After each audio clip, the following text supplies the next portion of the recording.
There we go. The quest of the historical Jesus.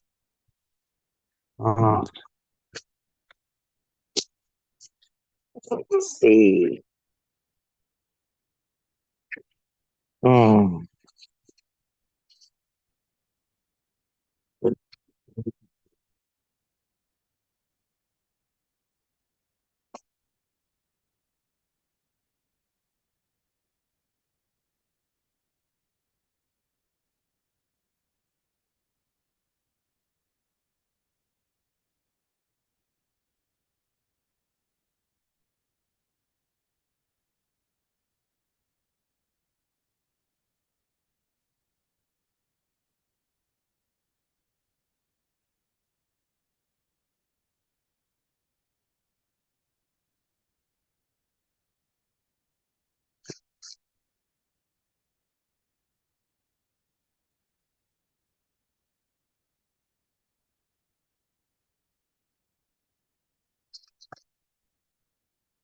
Mm.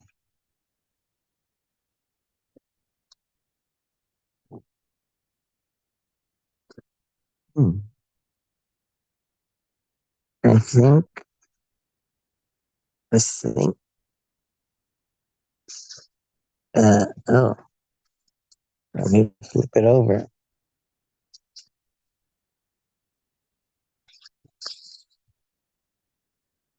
Hmm. When it's a future day or period of civilization shall lie closed and completed before the eyes of later generations, German theology will stand out as a unique phenomenon in the mental and spiritual life of our time. German theology? For nowhere, save in the German temperament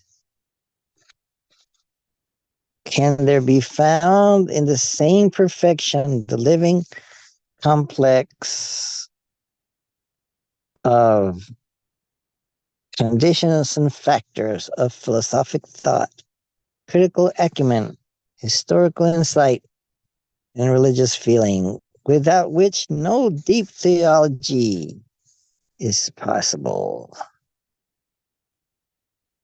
Nowhere. So, at some future day, from when this was written, I think this was written in the 1905, 1905, maybe earlier. I think Albert Schweitzer uh, wrote this. I believe so. And I saw a date of 1906. Well, there's some other dates like 1968. Maybe that's the editor, James M. Robinson, or the person that wrote the introduction. Let's see.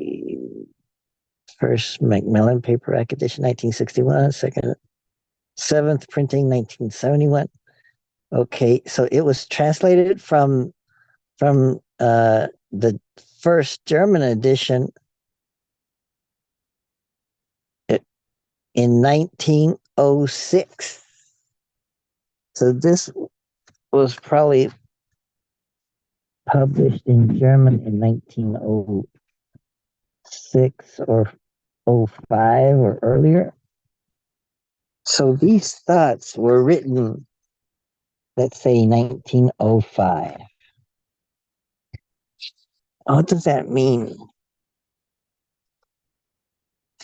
This guy, Albert Schweitzer, is saying that in some future day, our civilization will be looked upon as, as a great and unique phenomenon in the mental and spiritual life of our time. Well, in terms of German theology. So,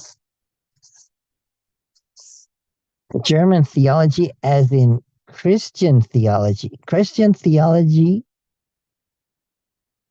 uh, from a German perspective. You say it would be it would or it will be considered what? Outstanding? or it'll be closed and complete. You mean that it'll be closed and complete, as in it would have figured out everything there is to know? Essentially, it will stand out as a great and unique phenomenon in the mental and spiritual life of our time. For nowhere save in the German temperament can there be found in the same perfection the living complex of conditions and factors of philosophic thought, critical acumen, historical insight, and religious feeling, without which no deep theology is possible. And the greatest achievement of German theology is the critical investigation of the life of Jesus.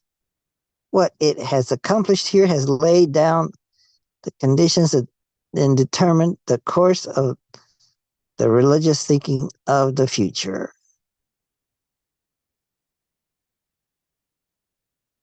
Did this did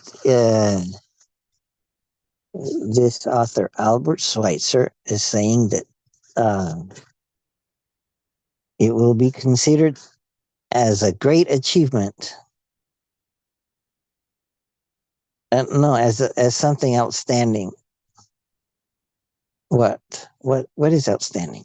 Um, that the study of theology will be considered outstanding by all other Europeans, other civilizations, because of the critical investigation of the life of Jesus.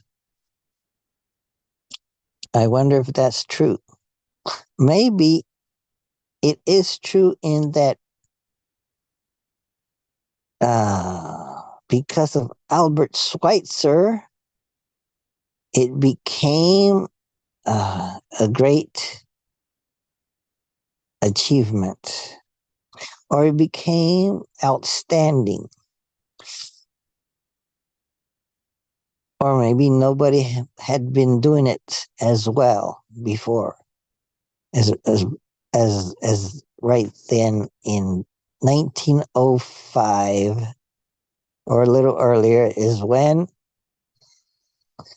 Albert Schweitzer took on the task of investigating the historical Jesus. Hmm. Critically investigating the life of Jesus.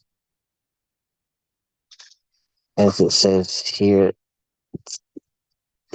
that that the greatest achievement of German theology will be considered the critical investigation of the life of Jesus as that, the greatest achievement. What it has accomplished here has laid down the conditions and determined the course of the religious thinking of the future. Oh wow! So the author feels is like a pioneering work.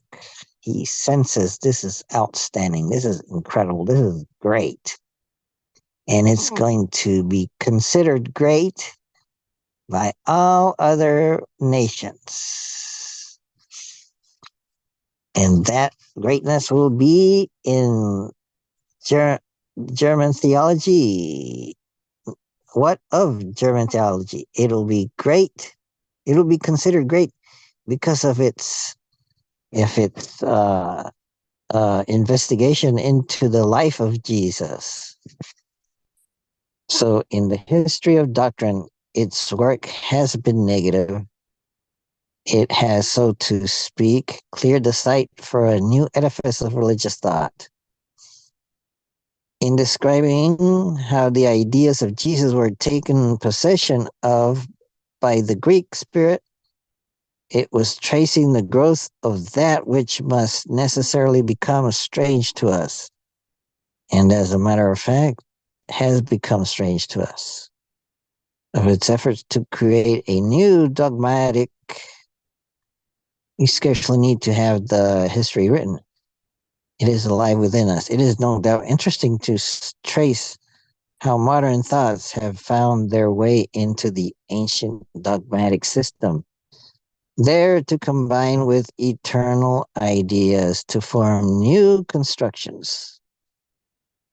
It is interesting to penetrate into the mind of the thinker in which this process is at work. But the real truth of that which here meets us as history we experience within ourselves, as in the monad of Leibniz, the whole universe is reflected, so we intuitively experience within us, even apart from any clear historical knowledge, the successive stages of the progress of modern dogma from rationalism to ritual, wherever that is. This experience is a true knowledge, all the truer because we are conscious of the whole as something indefinite, a slow and difficult movement towards a goal which is still shrouded in obscurity. We have not yet arrived at any reconciliation between history and modern thought, only between halfway history and halfway thought. What the ultimate goal towards which we are moving will be what this something is, which shall bring new life and new negative principles to coming centuries. We do not know.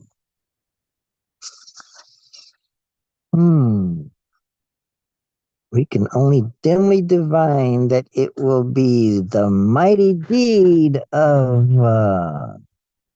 what?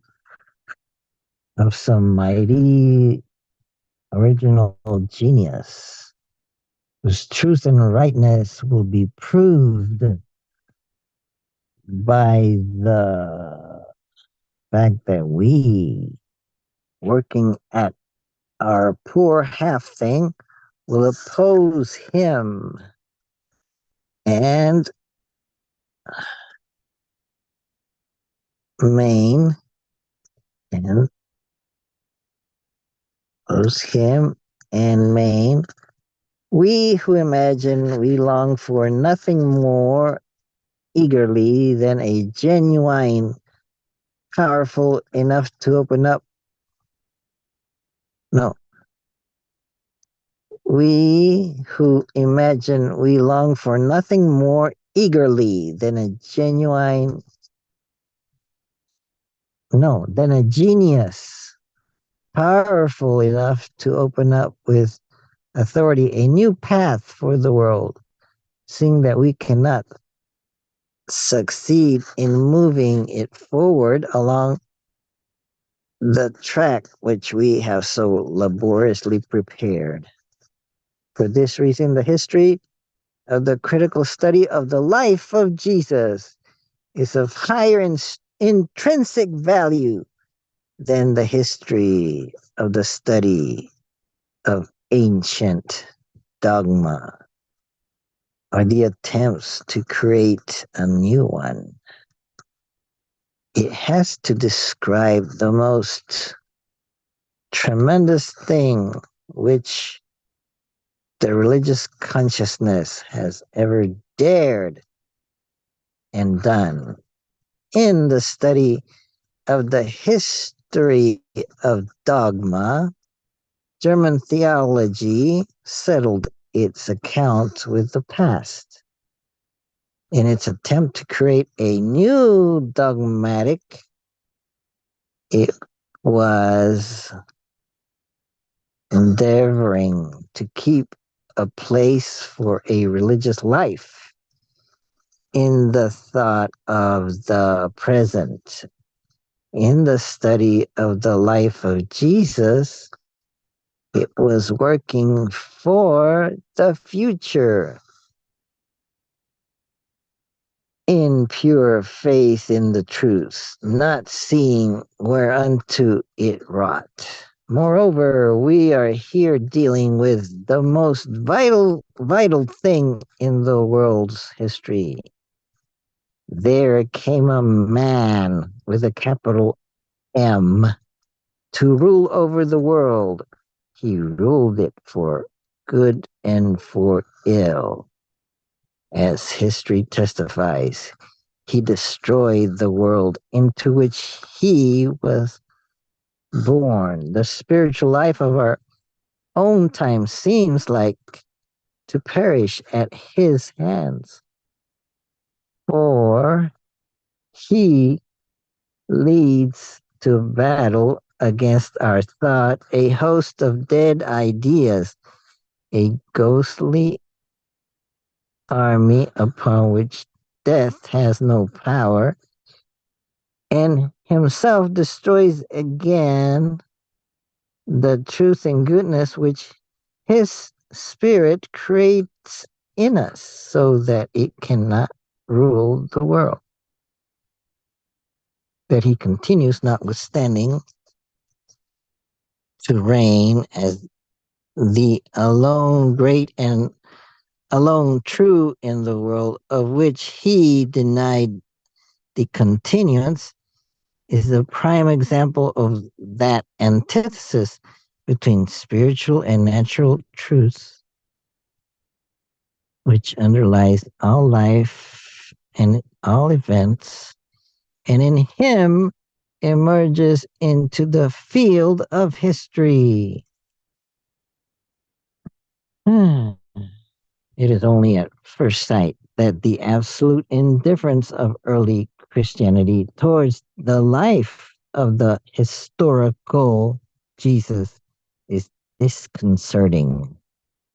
When Paul, representing those who recognized the signs of the times, did not desire to know Christ after the flesh, that was the first expression of the impulse of self preservation, by which Christianity continued to be guided for centuries. It felt that with the introduction of the historic Jesus into its faith, there would arise something new, something which had not been foreseen in the thoughts of the Master himself, and that thereby a contradiction would be brought to light, the solution of which would constitute one of the great problems of the world. Primitive Christianity was therefore right to live wholly in the future with the Christ who was to come, and to preserve of the historic Jesus only detached sayings, a few miracles, his death and resurrection. By abolishing both the world and the historical Jesus, it escaped the inner division described above and remained consistent in its point of view. We, on our part, have reason to be grateful to the early Christians that, in consequence of this attitude, they have handed down to us not biographies of Jesus, but only gospels. And that therefore we possess the idea and the person with the minimum of historical and contemporary limitations. Hmm? But the world continues to exist, and its continuance brought this one-sided view to an end. The supermundane Christ and the historical Jesus of Nazareth had to be brought together into a single personality, at once historical and raised above time. that was accomplished by Gnosticism and the Logos Christology, both from opposite standpoints because they were seeking the same goal, agreed in sublimating the historical Jesus into the supramundane idea with a capital I. The result of this development, which followed on the discrediting of eschatology, was that the historical Jesus was again introduced into the field of view of Christianity, but in such a way that all just a justification for an interest in the investigation of his life and historical personality were done away with. Mm. Oh. Oh. So, that's to get a feeling of the problem. But it's not, it's not done. It's not done. Uh, I should point something like a little mark here. Say where we're at in that book. Let's see. Ah, Indian philosophy. This was written by Sarvapalli Radhakrishnan and Charles A. Moore. Actually, edited by them. Maybe this is like a Norton anthology of Indian philosophy. But no, they actually call it a source book in Indian philosophy. And it's only $3.45, but that was maybe 50 years ago.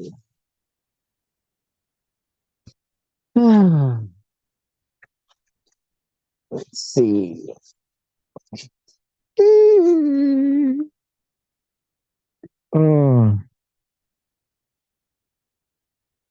So, in Indian philosophy, there is Hinduism. If you could say that it's the orthodox view, and then there is the heterodox views from Jainism and Buddhism. This first one is also not so well known. I think it's like the atheist view, the Charvaka, page 227. Let's see if I can. Let's see if I can go over it. Well, so Hinduism could be described in the Bhagavad Gita, in the Mahabharata, in the Laws of Manu, in Kautilya's Artha Shastra. But then in India, there were some not so mainstream views. They would be called heterodoxical views from three different sources: the Charvaka view, the Jain view, and the Buddhist view. So let's look at the Charvaka 227. Uh,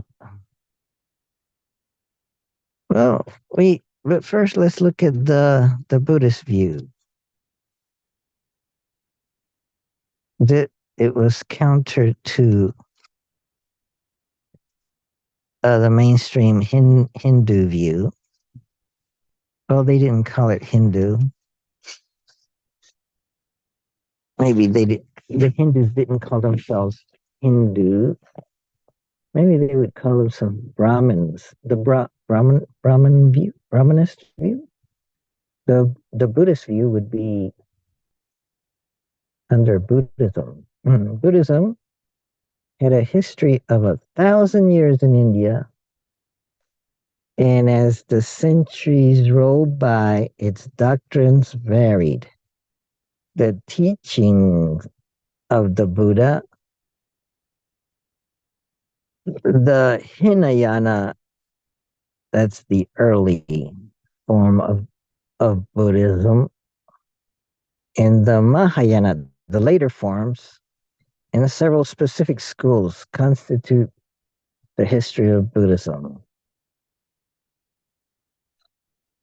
So the Buddha did take up some of the thoughts of, you could say, the classic Hindu philosophies found in the Upanishads, of which I believe you would find the Bhagavad Gita considered as part of that. Maybe not. Mm. But it could be considered like a summary or an attempt to summarize the Upanishads and gives to them a new orientation. So, so the Buddha did take up some of the thoughts of the Upanishads, but he gave them a new orientation. So the Buddha is not so much formulating a new scheme of metaphysics and morals as rediscovering an old norm and adapting it to new conditions of thought and life.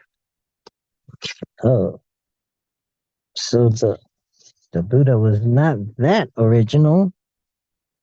He did have he did have in mind what what Hindus thought, but he didn't call them Hindus. He might call them Brahmins.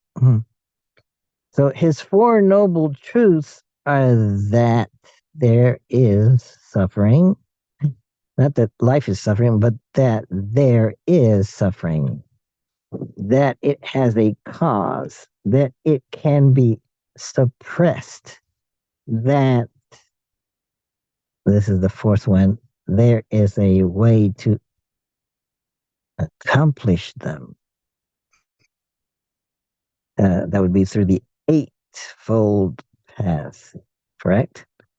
All things pass away. That's impermanence. Dreams and hopes, fears and desires. None can resist the universal supremacy of death. So the Buddha postulates that life is a stream of becoming. There is nothing permanent in the empirical self. One thing is dependent on another. This is the law of dependent origination. Perhaps that is the most innovative thing that the Buddha came up with, the law of dependent origination. That would be, in Sanskrit, would be the Pratitya Samutpada. Well, maybe that's Pali. Pratitya Samutpada. So even the self is a composite of samjna, perception, vedana, feeling, samskaras, volitional dispositions, vijnana, intelligence, and rupa, form, or his body. All these, all these change according to the law of karma.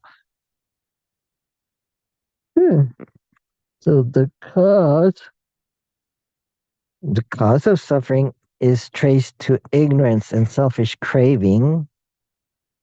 That's avidya. ignorance, and tanha, selfish craving. So when we get rid of ignorance and its practical consequences of selfishness, we attain nirvana, which is described negatively as freedom from ignorance, selfishness, and suffering, and positively as the attainment of wisdom and compassion, prajna and karuna. So the path to the attainment of nirvana, to the elimination of ignorance and selfishness, is the famous Eightfold Path of Morality.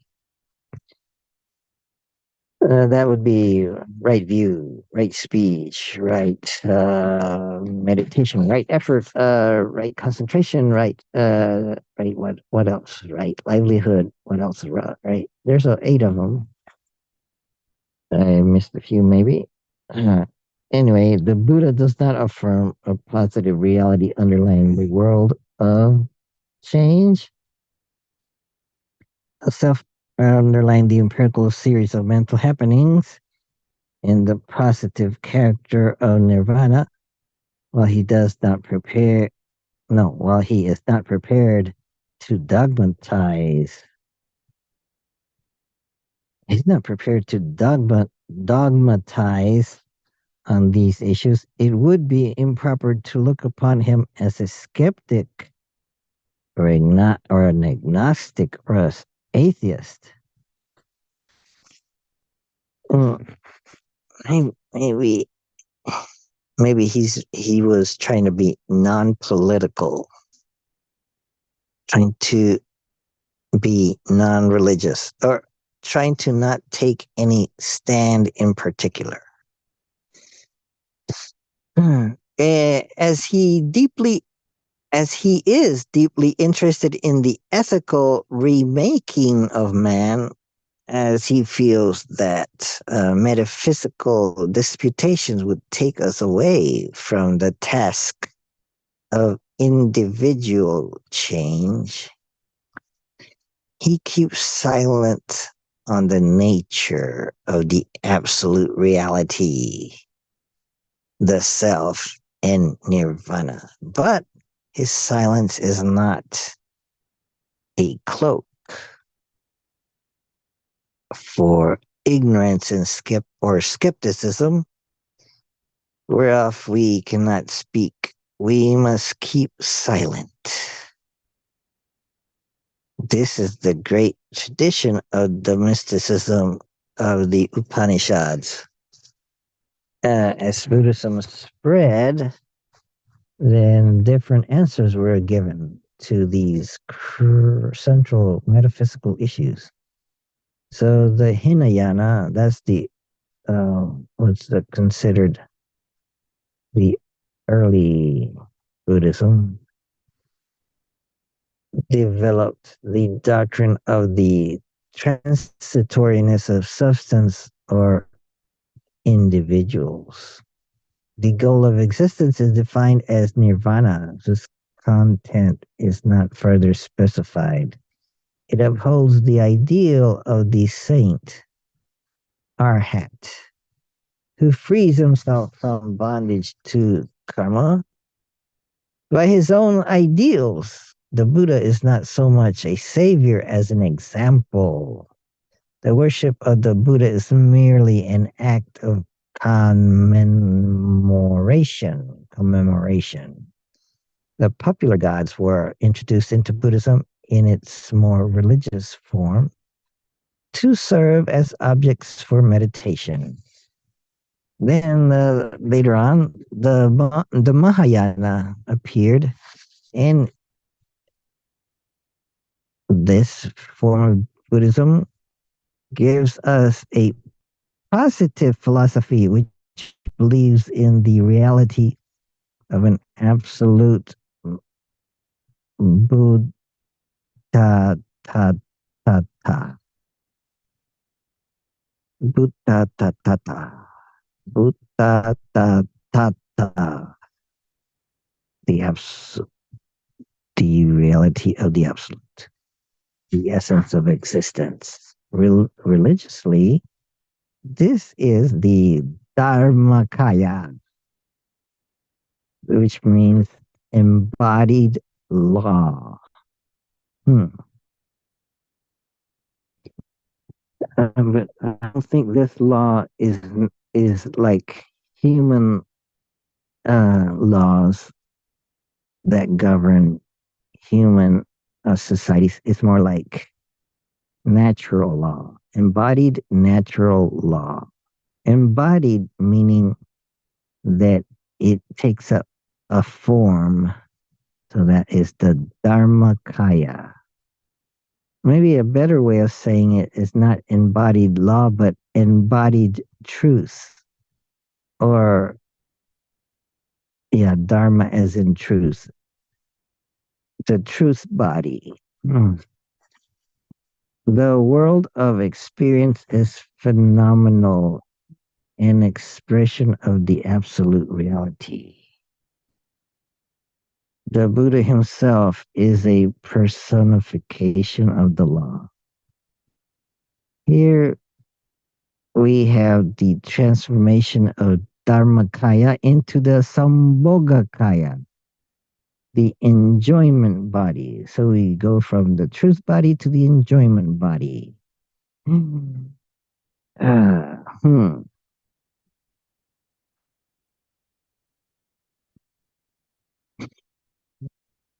And then it is the Adi Buddha, the original Buddha, answering to the Saguna Brahma or Ishvara in Hinduism.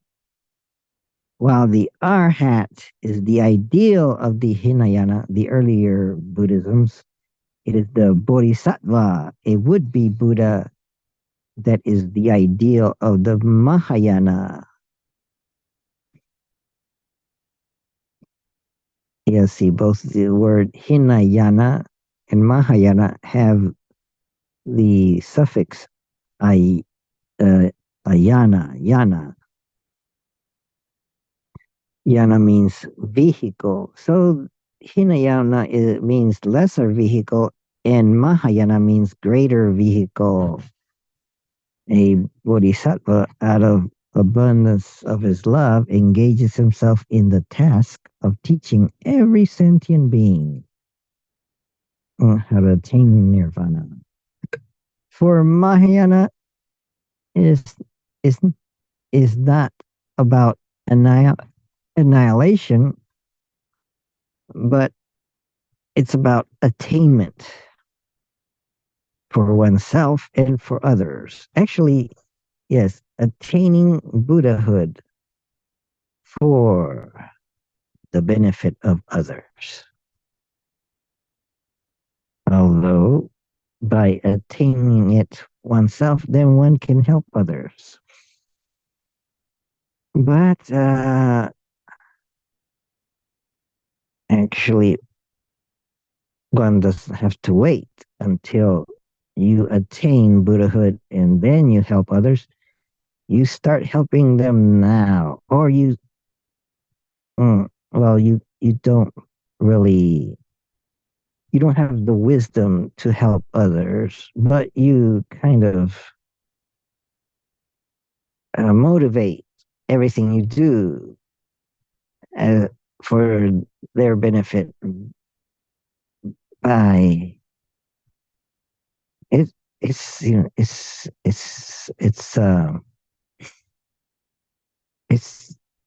it seems like it's done simultaneously, and also looking at it as in oh,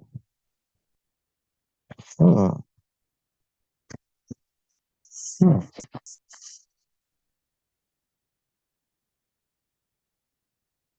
see let's see uh, uh, uh, there we go. Let's see, Dominic. Let's see, uh, Dominic, welcome, my friend. to wake up and think clearly. How are you? How's your weeks been? Good Mhm. morning, Gerald. I didn't want to break your nice share. So my week's been pretty good, Gerald. I'm actually enjoying what you're sharing. So if you want to continue, please, I'll go mute. Oh, thanks. So, the Buddha himself is a personification of the law. Well, not the law as in governing men, but the law of what governs man and nature, perhaps. Well, not physical laws like of physics, but maybe the law of karma, you could say. So the Buddha, what? The Buddha himself is a personification of the law? Hmm. Oh, so yes, the Buddha is did not become so much as a savior as an example. So the worship of the Buddha is merely an act of commemoration. Well, you could still have gods, and they were introduced into Buddhism to make it become more religious. But there those gods are they serve as objects of meditation. Objects of meditation. So the Mahayana, um, it gave us a philosophy, a positive philosophy for which to believe in. To believe in in a reality of an absolute, the essence of existence. And religiously, that becomes the Dharmakaya. Oh, maybe they personified um, absolute into a Dharmakaya, a a body in the form of the absolute. Absolute as in the truth. Mm. No, not truthiness, but truth of the way things are. And then from the Dharmakaya, Kaya means body. From the Dharmakaya comes something more, hmm, even more experiential, maybe for us, perhaps. That would be the Sambhogakaya. Sambhoga means enjoyment. Mm, mm. So it's the enjoyment body. That's like the astral body, I think. Is maybe it's like an energetic body. But then there's another kind of body. Mm, uh, Nirmanakaya. That's like even grosser. Grosser, not as even more visible. Like, say, if you paint a picture of what you imagine the Buddha to be, then that would be the Nirmanakaya, the emanation body. Oh, you have emanated a form of the Buddha. Well, let's see. Let's flip it over. Oh, no, no. Eh, there we go. So, where, where were we? So, so the Mahayana gives us a positive philosophy which believes in the reality of an absolute, That's the Buddha Tattva, or the essence of existence. And religiously, this is the Dharmakaya, the embodied law, or the truth body. The world of experience is phenomenal, an expression of the absolute reality. The Buddha himself is a personification of that. Oh, personification of that truth, of that law, of that Tao, the way. Here we have the transformation of the Dharmakaya into the Sambhogakaya, enjoyment body. And it is the Adi Buddha, original Buddha, answering to the Saguna Brahman, or Ishvara. That could be it. Maybe that could represent any deity in Hinduism. So the Buddha answers to those deities through the Adi Buddha, the original Buddha. Oh, so the original Buddha manifests. No, is maybe he's an avatar. Yes, the Hindus believe that the Buddha was an avatar of Vishnu, or an incarnation of Vishnu.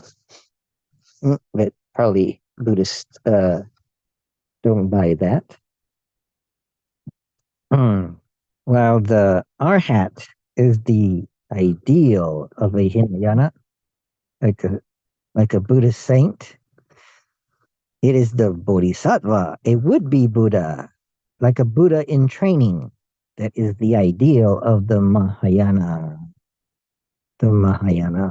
tradition. A Bodhisattva, out of the abundance of his love, engages himself in the task of teaching everyone about nirvana, that you too can attain nirvana. For in the Mahayana tradition, it is not the annihilation, but the attainment that is emphasized. In the course of the development of Buddhist thought, many philosophical schools arose. There were four: the Vaibhashika, the Sautrantika, the Yogacara, and the Madhyamaka. So the Vaibhashika it means direct realism. The Sautrantika means indirect realism, and Yogacara, that means idealism. Madhyamaka means relativism, sometimes called nihilism. Nihilism,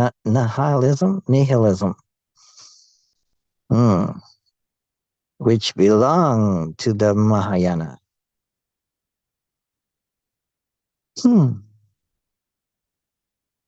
In views of plans for a source book in Buddhist philosophy, only basic philosophical principles and schools are represented here. Oh,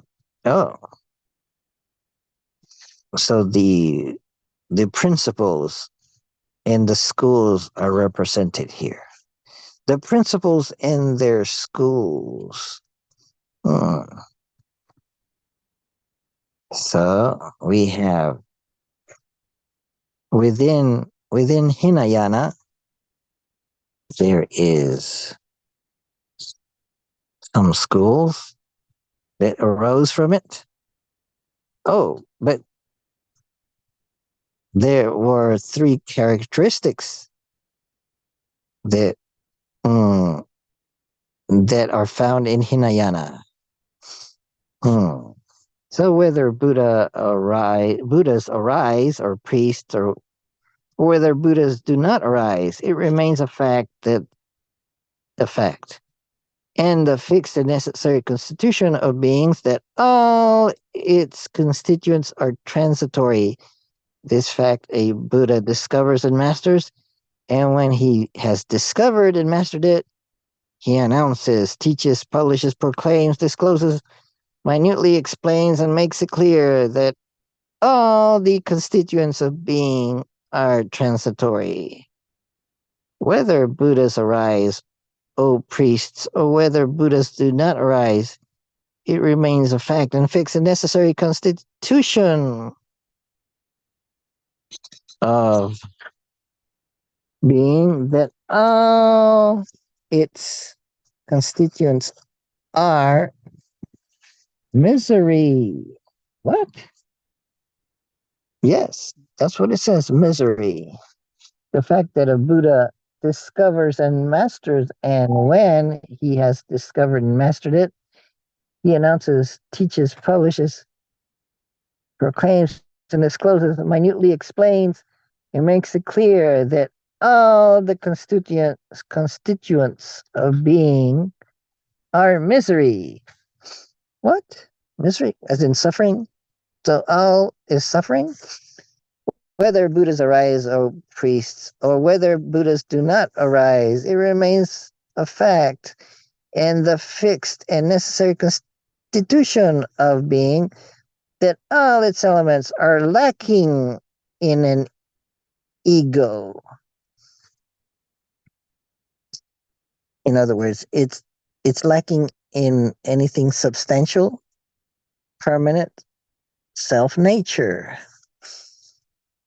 In other words, uh, it it it is dependent on others. This fact a Buddha discovers and masters, and when he has discovered and mastered it, he announces, teaches, publishes, proclaims, discloses, minutely explains, and makes it clear that all the elements of beings are lacking in an ego.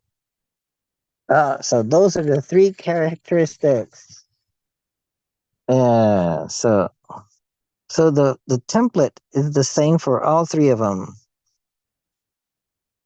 That's why it sounded repetitive.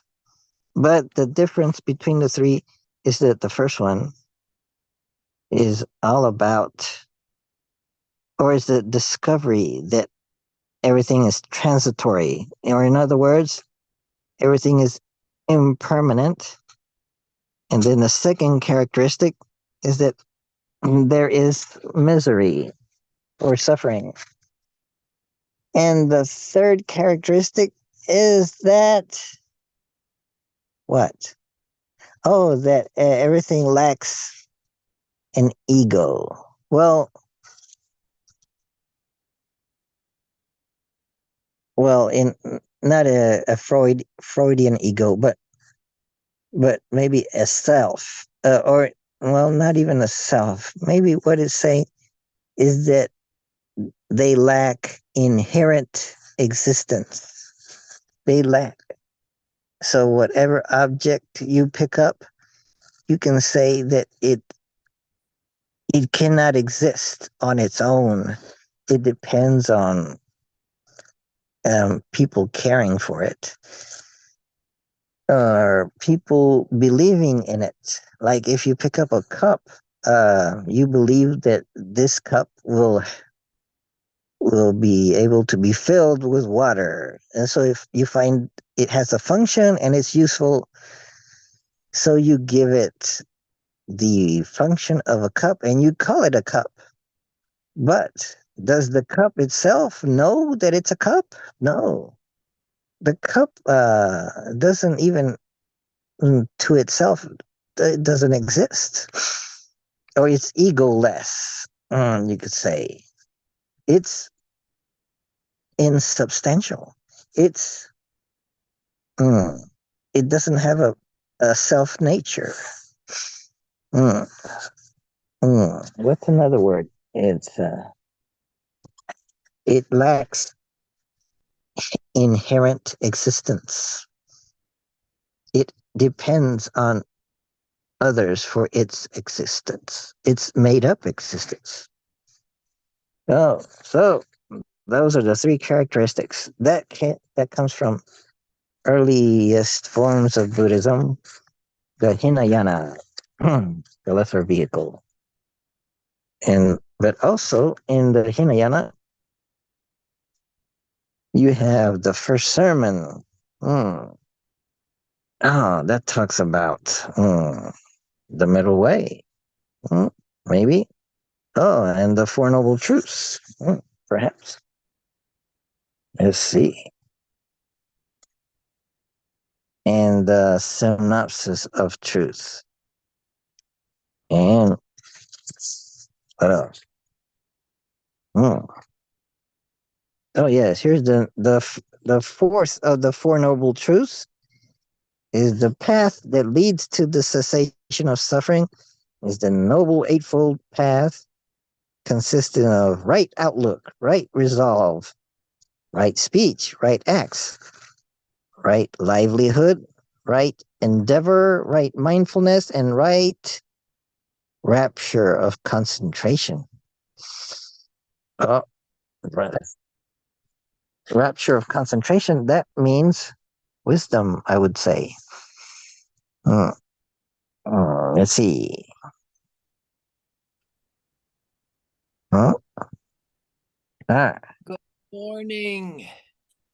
Good morning, Think Clearlyites. Vinci? Is that you, Vinci? It's me. Why are your eyes closed? Are you still sleeping or Yes, I'm still sleeping. Don't wake me up. okay? And Dominic, I haven't seen for a dog's age. How are you, Dominic? Hmm. Dominic is good. He's He's listen. incommunicado. He's listening to me read from a book, Oh, and I was reading the Buddhist truth about how how to end suffering. You just have to follow the Noble Eightfold Path. It consists of right outlook, right resolve, right speech, right acts, right livelihood, right endeavor, right mindfulness, and right rapture of concentration. Isn't that right? it's a lot of rights. Yes, we have a lot of human rights. The right outlook is to know suffering. The right resolve is resolved to renounce the world. Right speech is to abstain from lies, etc. Right acts are to abstain from taking life, from stealing and lechery. Right livelihood is maybe consider becoming a an inventor of games. That's the right livelihood. Instead of a butcher, maybe, or thief. Right endeavor. What is that about? Right endeavor. Putting force, endeavor, and energy. So, right mindfulness is when realizing what the body is, what feelings are, what the heart is, what the mental states are. So you dwell ardent, alert, and mindful, free in freedom from wants and discontents, attending to what's going on. And right, right, a rapture of concentration.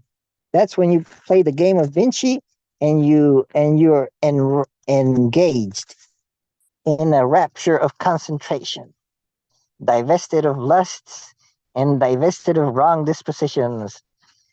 And Alsman develops and dwells in the first ecstasy with all its zest and satisfaction, a state bred of aloofness and not divorced from observation and reflection.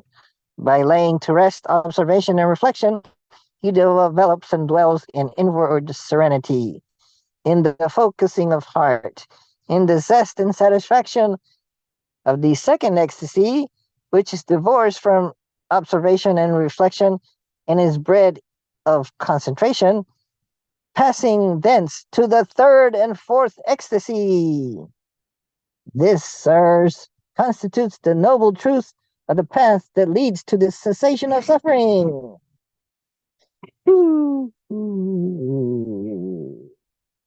Bet there's more. It would take 1,000 years to go through it all.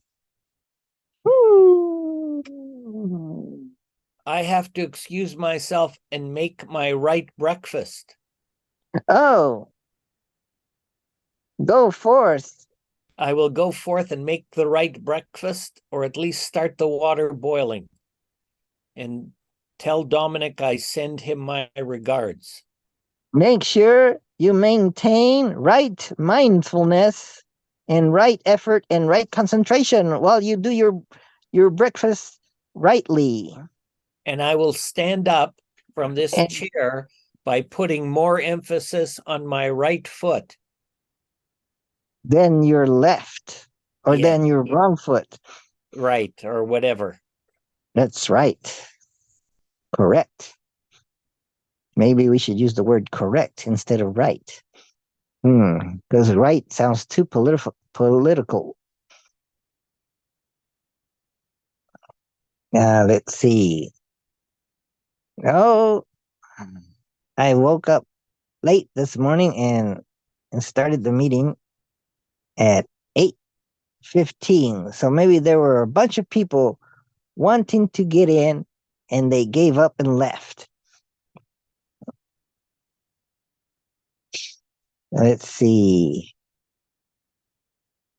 That's because I actually set my alarm at 6:45. So I woke up but I couldn't stay awake. So I said, I'll sleep a little more. And then it was 7:15. Yeah. So at 6:45, I should have started the meeting and then dozed off. Because I didn't sleep last night. Let's see. But that is the Buddhist path. That is part of Indian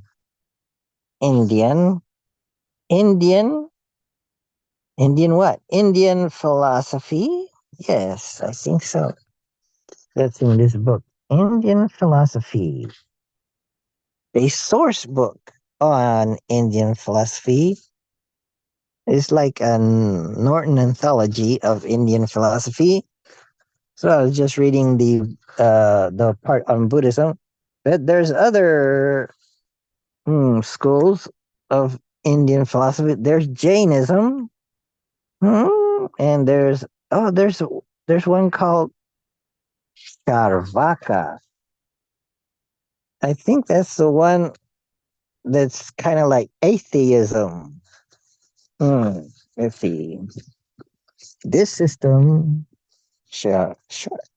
Charvaka, assumed various forms of philosophical skepticism, logical fatalism, and religious indifferentism. What?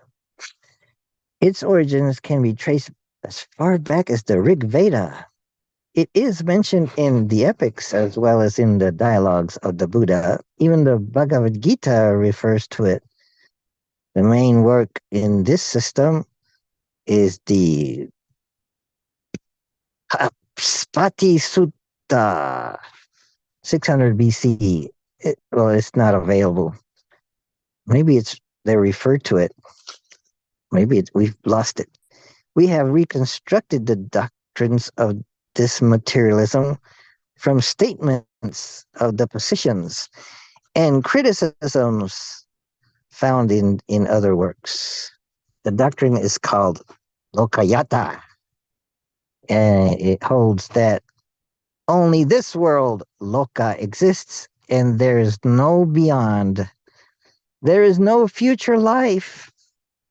There are no past lives. Perception is the only source of knowledge.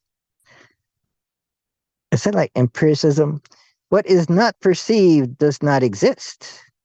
The materialists denied the validity of inference, as inference depends on universal connections and perceived data, which are particulars, do not warrant belief in universal connections, as perception is the only form of valid knowledge in matter, which alone is cognized by the senses, is the only reality. The ultimate principles are the four elements: earth, water, fire, air. Consciousness is a material and transitory modification of these elements and will disappear with these elements from which it is produced are dissolved in death. The intelligence which is found to be embodied in modified forms of non-intelligent elements is produced in the same way in which the red color is produced from the combination of different ingredients like betel, arecanut, and lime. Oh.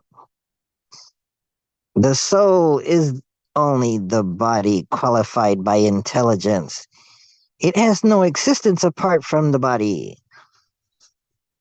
Four different varieties of materialism are mentioned according to the soul.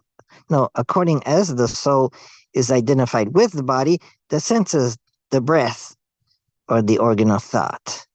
The postulates of religion, God, freedom, and mortality are illusions. Nature is indifferent to good and evil, and history does not bear witness to divine providence. Pleasure and pain are the central facts of life. Virtue and vice are not absolute values, but mere social conventions. The materialistic theory is a bold attempt to rid the age of what? The age of oppression of the past and prepare the ground for the great constructive efforts of speculation.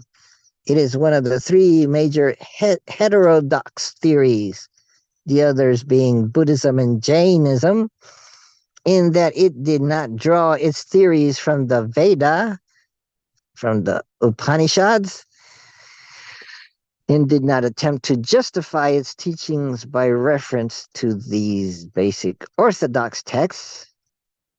So this the that's the Sharvaka tradition. Maybe it it disappeared from India because they killed them.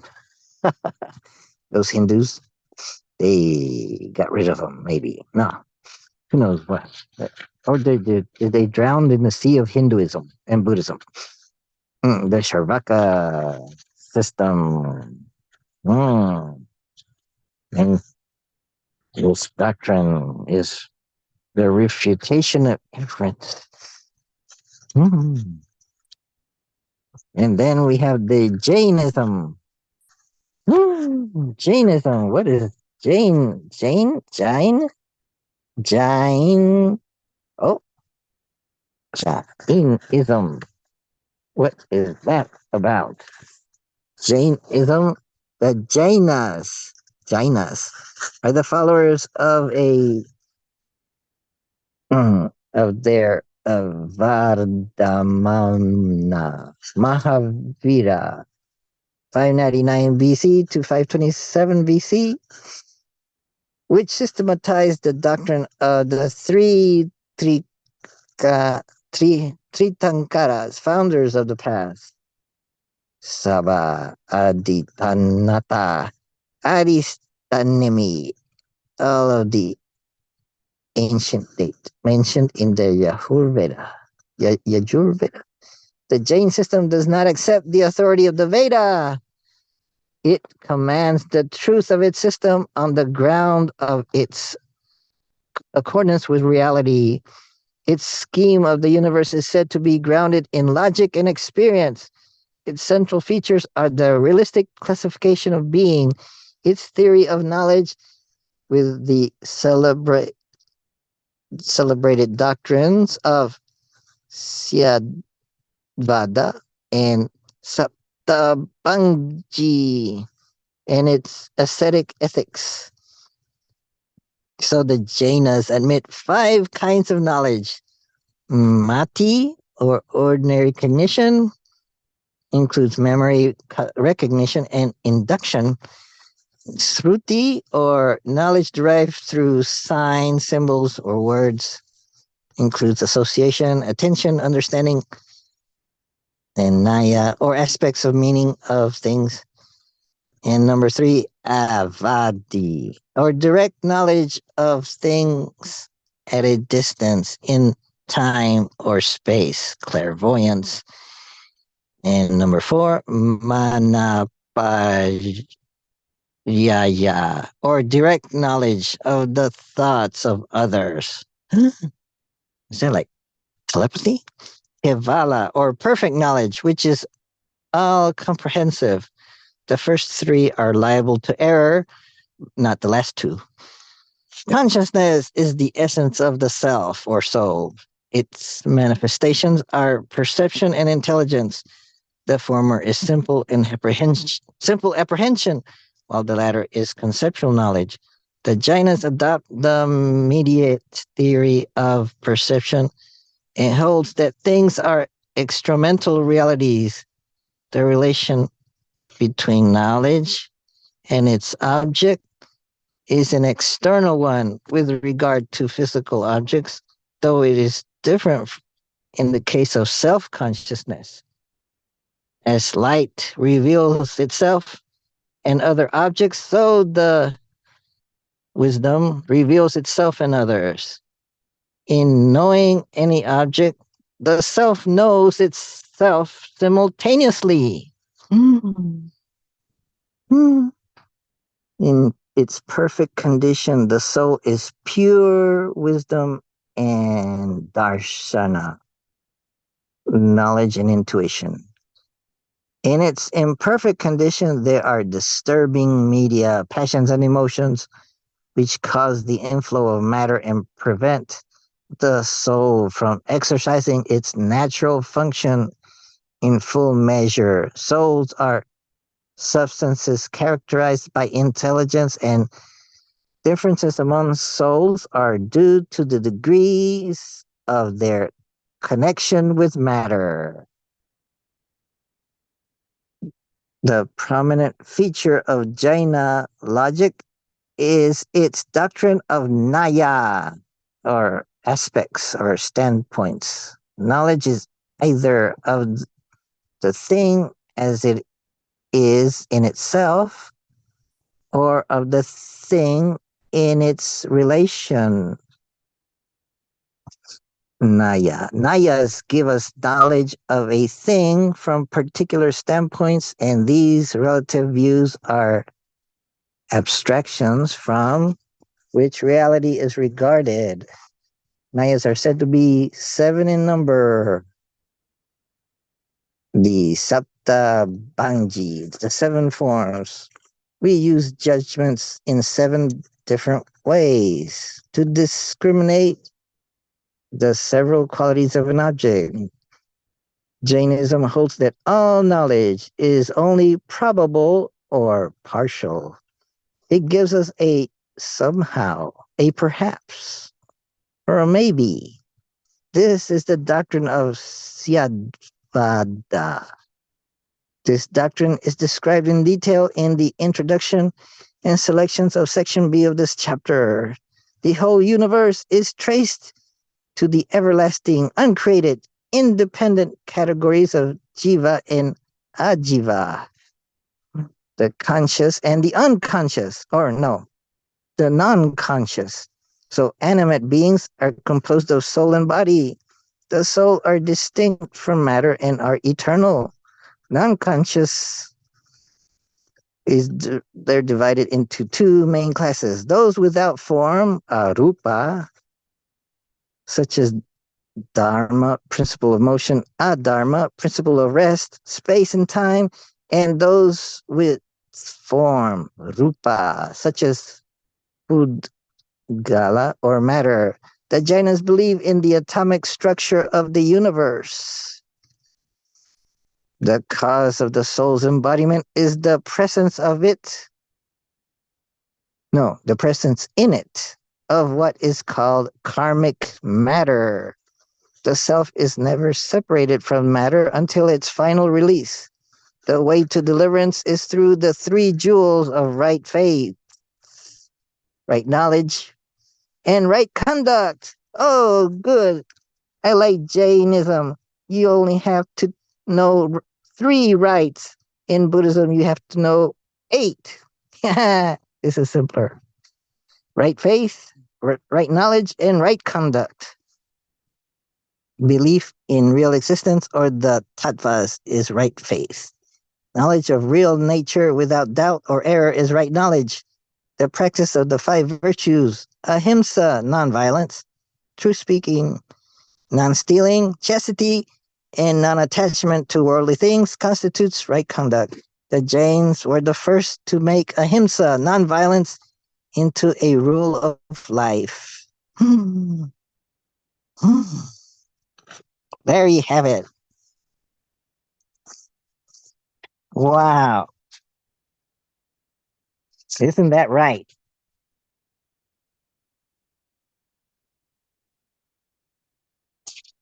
So with right ethics, right knowledge, mm, right, right, right.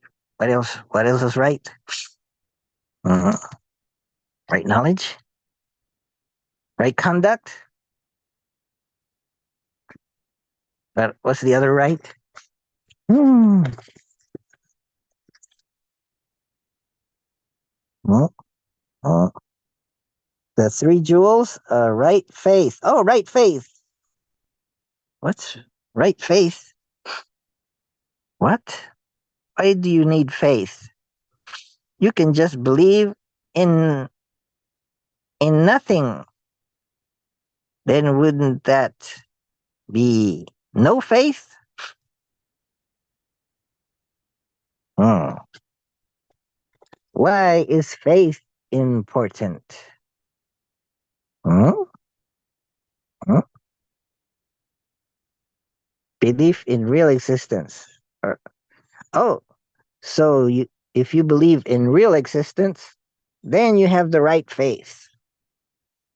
Oh, oh, so maybe it's believing in uh, in real existence in reality, having faith or confidence in reality would be right faith. Mm. So when you see a rope on the floor, you take it to be a rope and not a snake. So you have the right faith in reality. Uh, Perhaps. Hmm. Oh, I have good news for Vinci, for Joel. Hmm. Hmm? Your mic is off. Hmm. What what news have you to share, my fellow Vinciite? Yes. Hmm. You Yes. realize that you may be among the most experienced Vinci players on the planet? Hmm. Wow. What an honor. Well, I don't know if it's an honor, it's just a fact of nature. Oh, But if you wish yeah. to consider it an honor, I will oblige. Most Honorable Hiro of the Vinci. Mm. It's been an honor to have had the opportunity to play the game of Vinci and acquire a certain level of skill to be considered the most among the most skillful in the planet. Wow. I feel honored and proud and delighted, and I'd like to thank the Academy for such an honor. Ah, I have good news for you. Yes, what is the good news? Do you recall last week? I was talking with my landlady outside. Her name is Yes, Rosa. Rota? Rosa? She's Rosa. she's Filipino. Okay. She she uh she lets me stay here for only $600 a month in this Okay. room, this lovely palace. And Okay. there's several other rooms in the main house. Okay. And she has a space that she was letting her sister stay there, but her sister is was in the process of probably moving out. So she came up with the idea when I told her that if you knew of a place where my friends from up north could stay when they come down south to Yes. beautiful city of Orlando. This is Okay. attached to Orlando. This is Winter Park. It's even beautifuler. It's very residential and has beautiful large mansions where the wealthy live.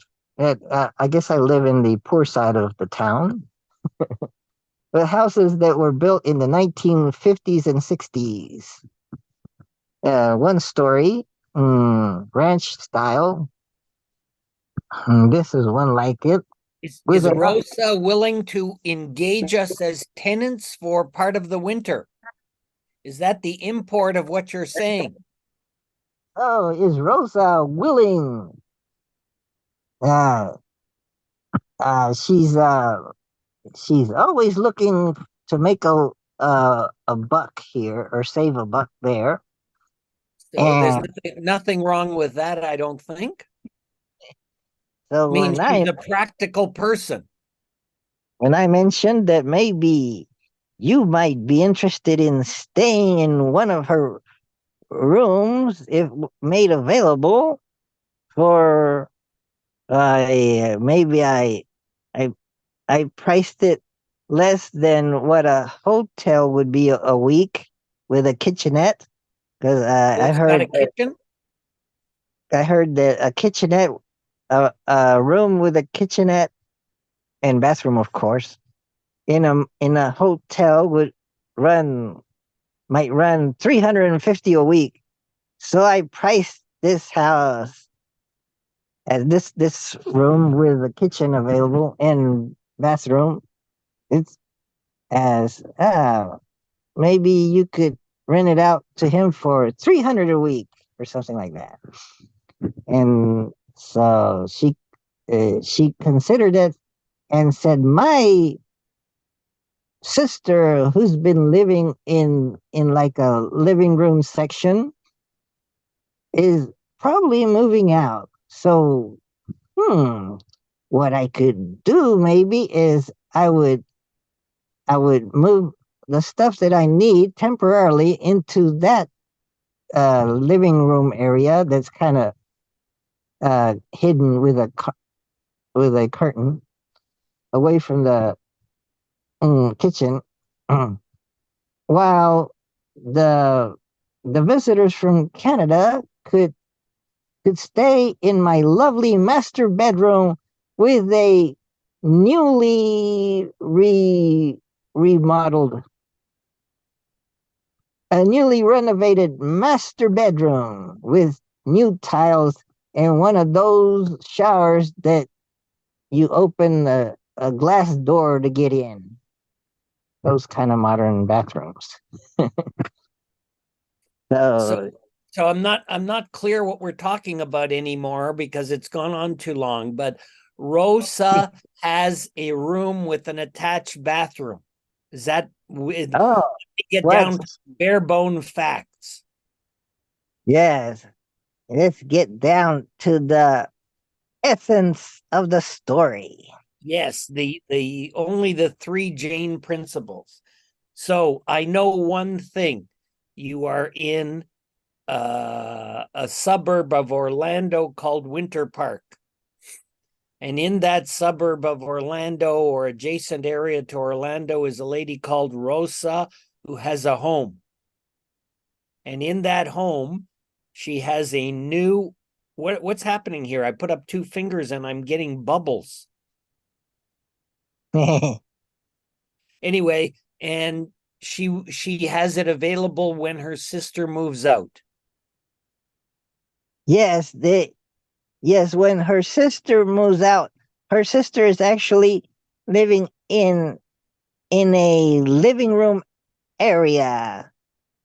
And Rosa lives in her master bedroom with beautiful master bathroom, but she'll sacrifice and Okay. move into the vacated room that her sister will soon vacate. And then that way, the visitors from Canada could stay in the beautiful king size bedded master bedroom with master bathroom. Okay, Newly there's a lot of masters and kings and so on. So is there a date that Rosa will have this room available? uh yes, the Is there date is when the sister fully evacuates the living room so that Rosa can move into that living room and vacate the master bedroom with master bathroom so that the clients from Canada can swoop down okay. the the With all the masters and winter deluxes and renovated and blah blah blah, winter is there a snow date on a calendar? Can we direct our attention to calendars? calendar. Yeah, The December, calendar consists January, February. the calendar consists of 12 months. Yes, yes, that's the one. We're talking about And the same thing. Julian calendar. And Yes, right now we're in the year 2023 I and agree. it's November 18th. Oh, wow. And so Rosa's sister is moving when, if she's moving. Rosa's sister is in the process of moving for the past few days, and the process may continue a few more days because she doesn't have a U-Haul. She must probably have oh, she doesn't even have a car. She has to get help from a friend. Maybe it's the boyfriend. Maybe she's moving in with the boyfriend or something like that. So maybe she's little by little packing things up. So it shouldn't take but a few more days, I'd say, before it will be available. I can't pinpoint an exact date, but I can say that she's in the process of moving out, and it could take 1, 2, 3, 4, 5, 6, 7, 8 days. Let's say because there's less of her stuff there, maybe it'll only take 2 or 3 days. Okay. And so calendar wise, it could be November 22nd or so, plus or minus a few days. And then she would like to know for how many weeks you would like to have it available. Well, does she have it available for months? Months. Months, 2 or 3 or 3. I think so. She will sacrifice her comfort oh my goodness, now I'm feeling guilty. to serve the needs of her fellow neighbors up north. Wow, she sounds like a terribly sacrificial person. I don't want to take advantage of her. Would it be possible for her to consider how long she wishes to sacrifice and if she will be comfortable enough in the other room to sacrifice her bedroom for 2 months or 3 months? Yes, I mentioned I didn't give I didn't give a number of weeks or months that you would be wanting a place. I think I said for a few weeks or a month or two, maybe. Yeah. Well, Yes. I got to go see my water's boiling. Okay.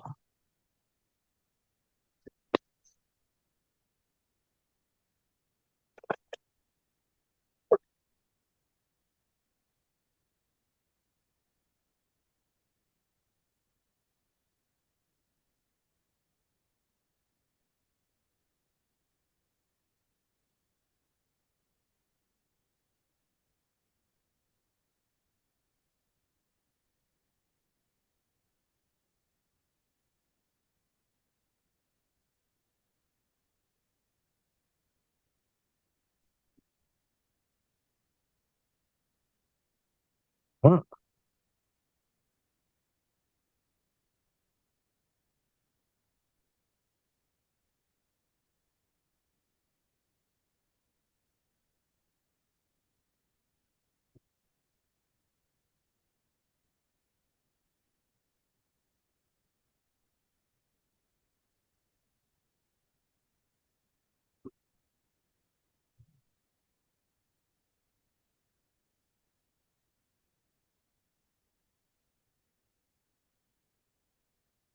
Hmm.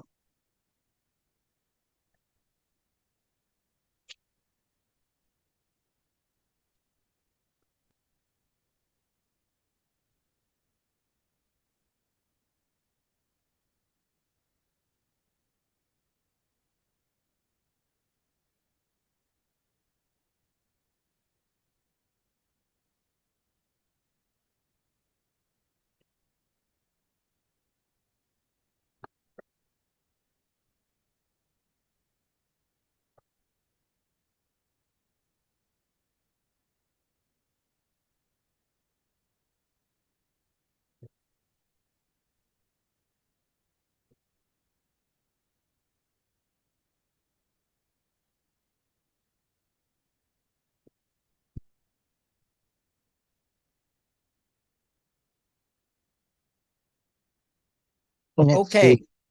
Rosa from the Philippines has a room available, let's say from the middle of December. Hmm. Let's say is that when you might want to uh visit Florida and stay from the Maybe. middle of December for 2 or 3 months? Yep. Okay, I'll tell her if she can have it available from the middle of December someday It to would be the better. It would be better if I spoke with her directly, March. got her email so that there's no confusion and we can see what we can do. Yes, she might. I don't hear any noise outside. She's not in the garden at this time, but maybe I could use my key to enter the main house, which I have the key, which allows me to open the door that leads to the well equipped kitchen with a refrigerator in the kitchen and two additional refrigerators in the porch. Wow. Okay, I gotta go check on my oatmeal, and we can continue this discussion. Was anyone else here today? Let's see. Dominic, he's still here. That's He's about it. non-responsive. I think he's left. He may just have forgotten to turn his computer on. But that would be good if Rosa is interested. I'm certainly interested. We could come down and see the place and make sure that it's okay with her and it's okay with you. And it's how many tenants are there? About five, or let's see. There's let's see, one, two, three, four, five. That's including her sister? Let's see. Or six, including her sister. Let's Now, see. There's are one. all these single people or couples or drug addicts or alcoholics or who are they? There's only one alcoholic and one that I think I smelled that he was taking some puffs of marijuana. And the alcoholic only drinks at night to fall asleep, I guess. And he hasn't beaten me up yet. he he did get mad with Rosa, and Rosa didn't like that, so Rosa wants to get rid of him whenever she can, if he ever leaves. And let's see, but he's a good guy. He's probably getting up there, 70 years old. Oh, okay. So he's an old guy. And I guess he's retired, but he does work with his brother or so, like plumbing and stuff. Okay. Or with some guys. And he just got a car, but he's complaining that the car insurance is too much. He used to just catch buses, but now he's got a car, and he's limps because he had a motorcycle accident. He's from Haiti, but he doesn't look like he's from Haiti. He's light skinned, and he can speak French. If you want to learn French, you can talk to him. That's France. And there's a guy named Frank. He's from Venezuela, and he drives the Uber, so maybe he can take you to places. We have our own. We'll be driving down, so we'll have our own car. Is there parking there with all these cars? Oh, yes. I park on the street. There's a driveway, but it's usually occupied by, let's see, one, two, three cars. Rosa's car, Frank's car, the Venezuelan that rides the Uber, or his Uber car, and Ron's car, a hybrid, I think, and then France, the Haitian guy's car is parked on a street, and my car's parked in the street, and Britain's car is parked in the street, and so you'd be parking in the street too, I guess. So there are 7 cars associated with this one house. Yes, it's a party. And how do the neighbors feel about this? How do the neighbors feel? I don't know. I'll go knock on the neighbor's door. See. But you must have noticed, you must see whether they are looking askance at this house or whether they're operating rooming houses themselves. Oh, yes. I saw the neighbor, next door neighbor. I spoke to them in Spanish because I heard that they were from Spain, and she's a teacher of kids in at her house. I guess he's retired. Mm-mm. They're a Jewish family, actually. Yes, and I talked to her once or twice, and they didn't complain about this house with all these people living in it. Okay. And So, 'cause and is there a neighbor on the other side or across the road or? and then that's the neighbor on the on our looking at the street. That's on my right as the neighbor, the Spanish folks, and then on the other side of the house, there's other folks, and I haven't I haven't talked to them. That they did some renovation, but the houses are they're kind of separated, with side a little bit of side space, and they have a good size front yard and a good sized backyard.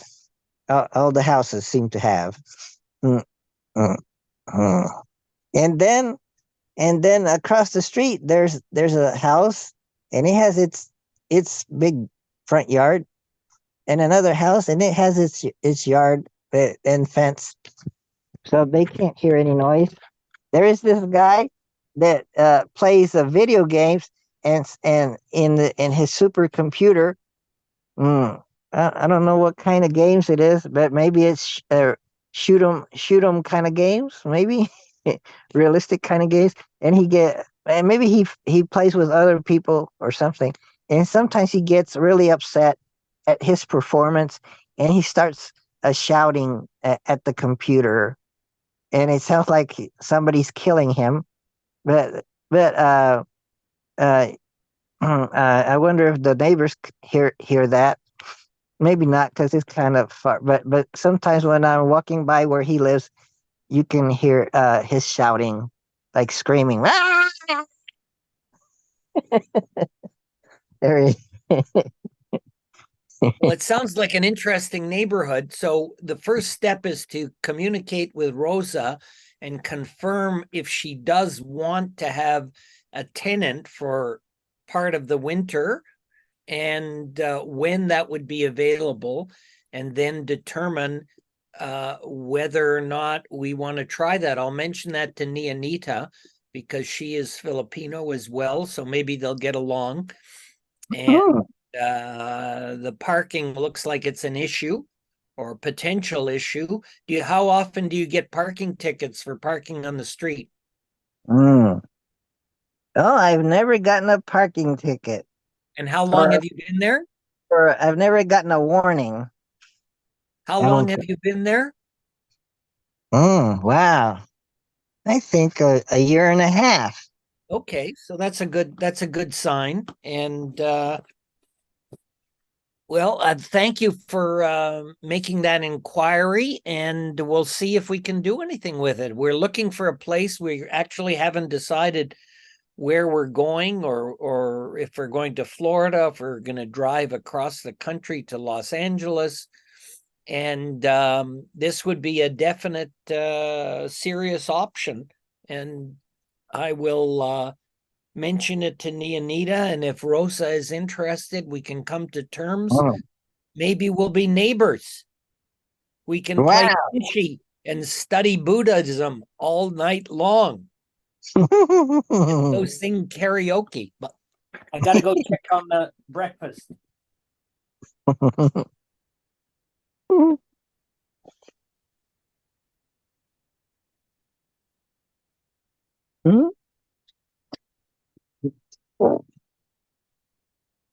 Mm-mm.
Okay. I'm outside. She's not around here. So there's no urgency, but you can There, mention to her that we're interested if she's interested. that's where I live in the backyard. So you live in the Surrounded- Sparrows. surrounded by the Garden of Eden, the Garden of Rosa, with an uh, uh, avocado tree. I guess it doesn't have any more avocados left.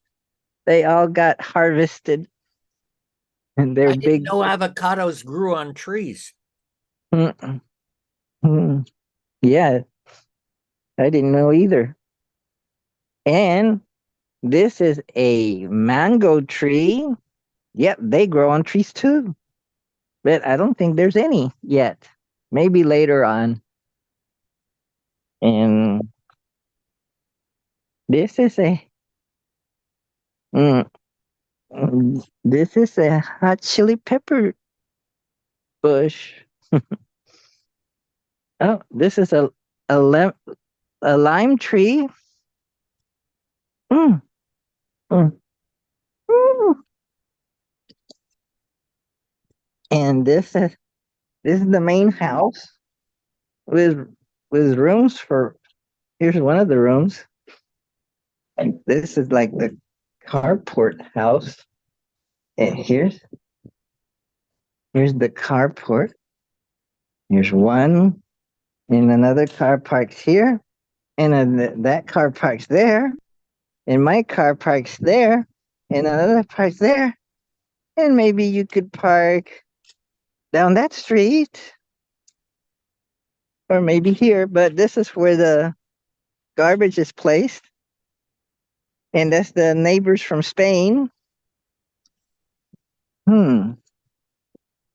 And those neighbors I've never met. I've never met those. Maybe I've seen them. I've never met those. I've seen them. And people walk around walking their dogs or jogging. Hmm. And then to get to civilization, you could go this way or that way and take a few rights and lefts, and then you'll get to the grocery store, the bank, the this and that, the restaurants. Mm, the gas station. That's good. That's good to know. And hmm. And further down, beyond that, you get to beautiful Winter Park Avenue. Park Avenue. And they have their own Central Park. So you'll feel like you're in New York City or something. No, but it's miniature. Little park. And where they can stage they could stage things like art festival. Oh, here is Rosa. Hey, Rosa. I have my friends from Canada. Would you like to say hello to Joel? Okay. There's Joel, and Hi, this is Joel. Rosa. Nice to meet Hi, you. nice to meet you. Hello, Is your- Rosa. How are you? Good. Your wife from the Philippines? Yes. Oh, okay. All right. So when So- are you coming? Well, are we welcome? We don't know. I didn't know if Jairo has the ability to make arrangements. Are you you have a room available? Well, I can make a room Well, for sure. yeah. But isn't it going to be too crowded? Won't the neighbors get complaining too many people? No, I have my neighbors, they don't care about anything in here. As long as I keep my surrounding is nice and clean. Mm. And Jaro probably already show you what's around around the surrounding. Yes. Yeah, but he hasn't shown me the room or the rooms or whatever. Nothing room is inside the house. The room is gonna be inside my house, and it's gonna be my room. It's a master bedroom, but it's not that really big. Okay. But we can go inside in there right now. Mhm. All To right. show. Well, maybe it'd be better if Neonita's here, but she's still sleeping. But okay, if it's okay with you, I wouldn't mind seeing it. It sounds like it might work for both of us. Yeah, I mean, I mean, unless that, I mean, if you're interested, but, I mean, I can make it happen.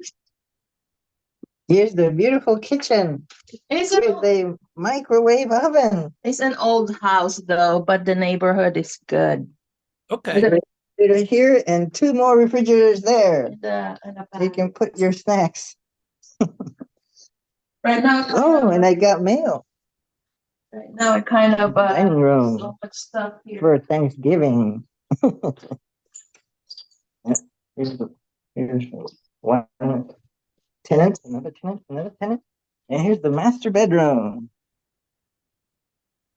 Right now, it's not that, you know, really, Would they fit? Or maybe you need to get a wider bed. I think we'll be okay. I think we should, but it looks like it might work. I'll have to ask Neonita. Oh, And- take a screenshot. Oh, and show them picture of, show the bathroom. Brand new. Oh, it's got a curtain. I well, thought it was, yeah. So there's a bathroom and a bedroom. That looks like it would work as far as I can tell, but of course she has her own ideas. Mhm. So, yeah. Right now, I know. I kind of mess in my house, in my room right now. It's a mess. it's Don't a look. Mess. It's a mess right now. Well, that's But okay. an idea. Mhm. Yeah, that's good. Yeah, you see all that. So it's not that really big master bedroom that the way other people has, but you know, for what you're looking for, if it may save you a little bit of money, you know, compared than you going out there. Because if you're gonna rent some Airbnb, that you know cost money too, a little bit higher. I mean, I know that across the street they used to do the Airbnb, but now they're not. But on this neighborhood where I live, it's really hard to find a room in here to rent Mm. because it's well, it's not a really fancy place to live, but the neighborhood is it's good. Yes, I haven't been beaten up So far, yet. A whole year and a Jaro, half. this is the second time since Oh, he and I came lived back here here. before too, He 2 lived here years. before. Back in 2015 or so. Yeah, for what, 2 years? Mhm. Mhm. That's good. So you have continuing tenants and everybody seems to still be friendly. Yes, nobody No, beats not me up really. too much. Well, it's a quiet. Everybody has their own place. You know, when they come home, they go to their room. And never know that there is somebody living in the house. It's just me always outside doing some gardening. Mhm. It's Okay. quiet. Well, that sounds good. I'll talk to Neonita. Do you have an email or how do I get in touch with you, Rosa? I send Jerome my email to give it to you. Okay. That'll All be right. good. And then Yeah. we can and figure Bert. out dates and what what arrangements we have to make and so on. Okay. And- So actually, And have you been convicted of any crimes? Not that I know of. it's me too. The same. I'm afraid. I'm really afraid to do things like that here. I never have any record at all. It's Do, not. do all the do all it's- the other tenants, are they It's a- all on parole? I'm sorry. Are the other tenants on parole? I know, never had. Good. Never. I haven't paid my tickets Uh-oh. or bills. I have an outstanding bill here and there. I guess everybody has a bill. Hmm. All right. What's your name, Okay. Daniel? Nice talking to you. Joel. Okay, Joel. All right. But you can call him Joe. And he's the inventor of the Vinci game. Oh, is that what he's talking to me about it? The game that we on Saturday mornings are playing with 2 or 3 people. Right now, there's only one other person. Okay. Maybe All they'll right, then, join Joe, later.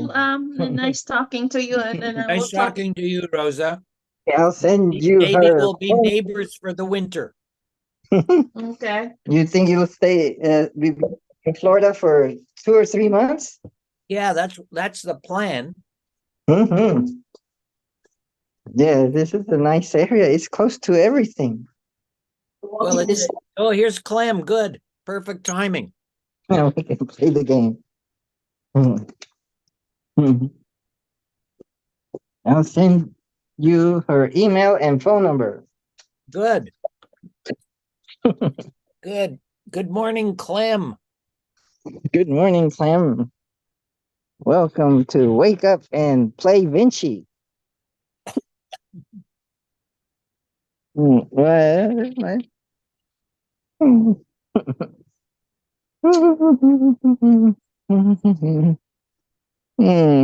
It's soggy. It rained a lot.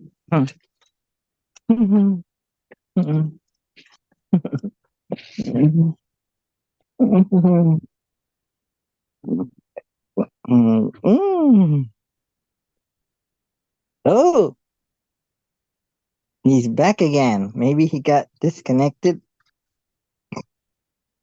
Can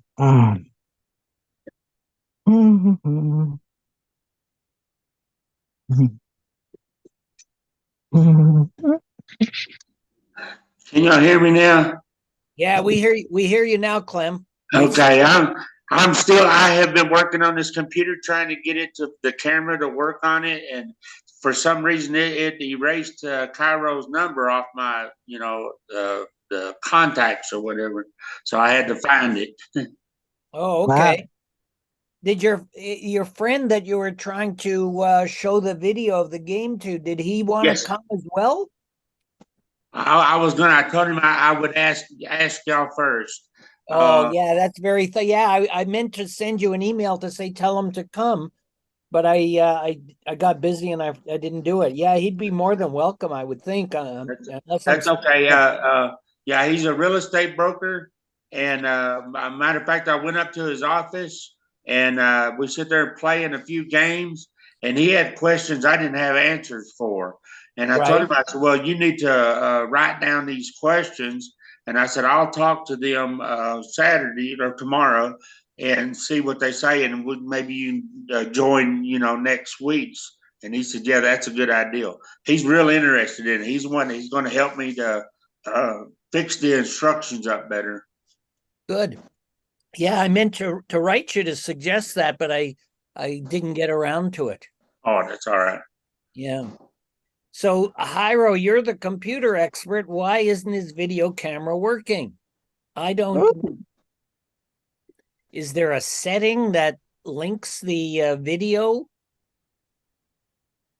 Oh, My deal. Every time I click on it, it says Zoom is unavailable to detect camera. oh. So that would be something in the Zoom settings?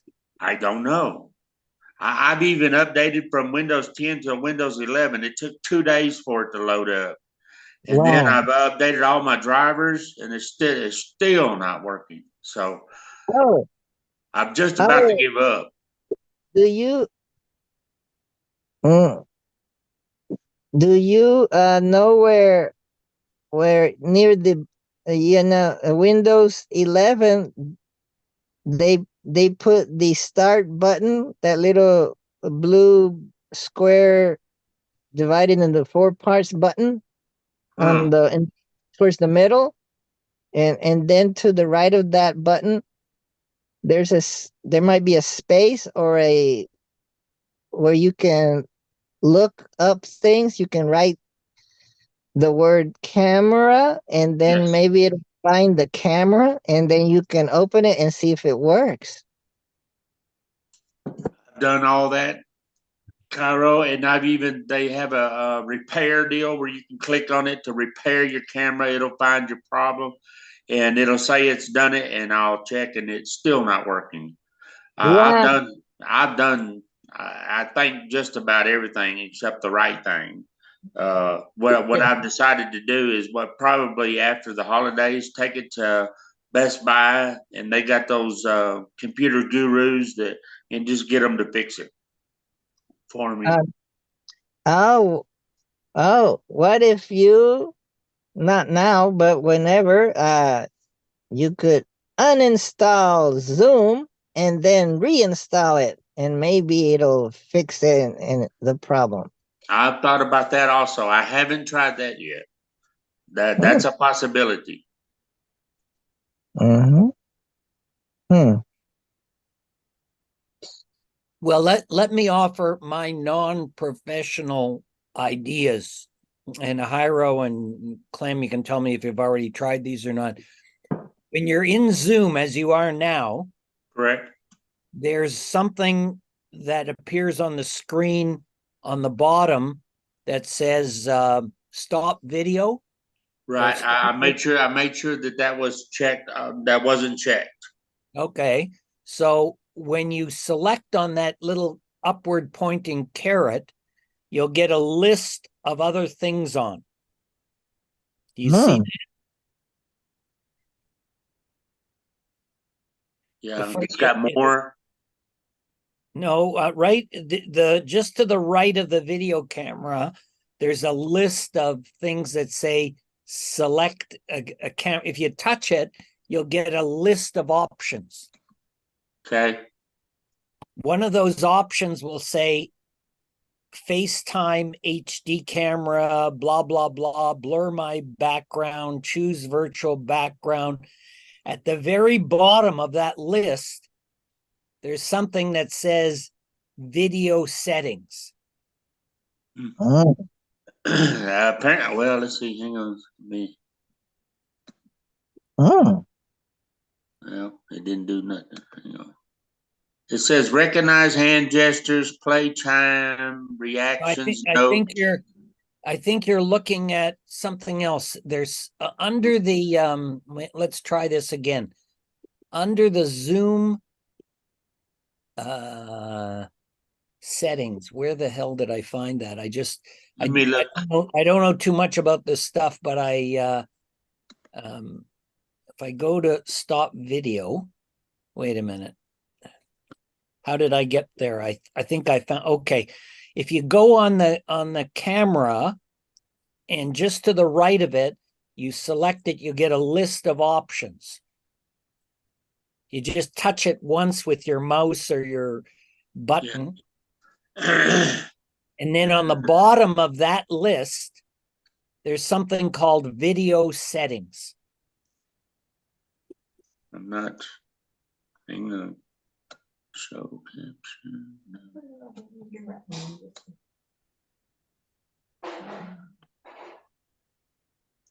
Huh. For some reason, I'm not getting the same thing you're getting.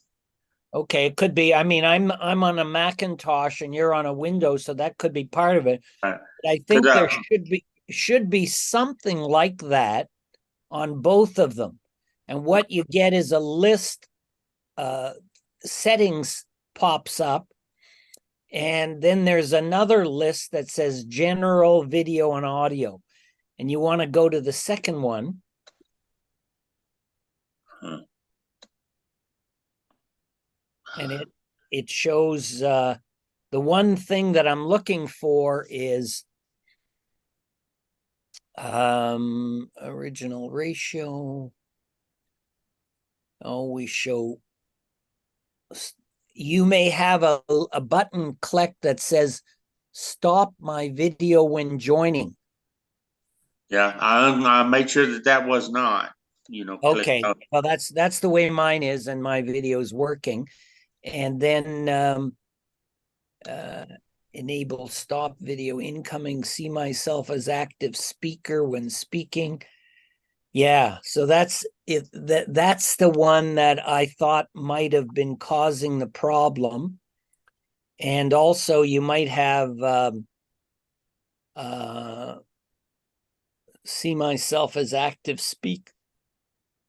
No, that was the one that I thought might have been the issue, but apparently you've tried that. Yes. And that's not it. Oh, Anyway, I see. Okay, I got you. I found it. Let's see. No, it's this is on mine's on just audio settings. Okay, I'm on the Oh, wrong. but the next one up is video settings. When you get the settings list up, the first one is general, and Well, see, whenever I click on my video, it just tells me Zoom is unable to detect camera. It says make sure Okay. your camera is powered on and connected to your computer. I don't understand that. Because I'm trying to Okay. use my laptop. It's got a built-in camera. I don't know how to find it.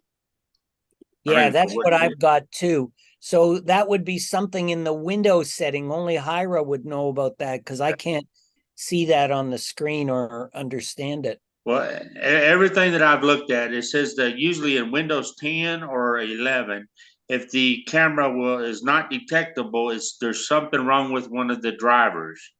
Okay. And I've downloaded new drivers, but it still hasn't helped. So I'm just gonna have to let somebody that knows more about it fix it. Mm. Yeah. Wow.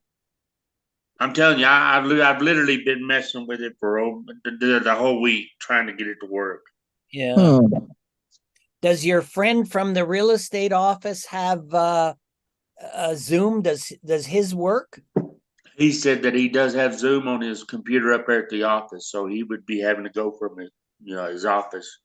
He doesn't have a laptop, or he No, could join us I'm through a sure he phone? does, but I asked him and he said nope, just on he has Zoom on his office computer. So Okay. Yeah. So a lot of people aren't, using it as much as other people. now he's pretty conscientious about his home. When he's home, he's home, and when he's at work, he's at work. There's a place and time for everything. Okay. Sounds sensible. Mm. So there's no Rami this morning. You missed Dominic. Dawn didn't come today, or at least Hyro can't remember if she came. But I was asleep and I was late starting the show. So maybe she waited and waited and waited and gave up and left. Mm. I just That, got this error message on the other computer that says you have just visited multiple infected websites. Your Yeah. Mac OS is at risk of being infected by viruses. oh no, Da Vinci virus. No.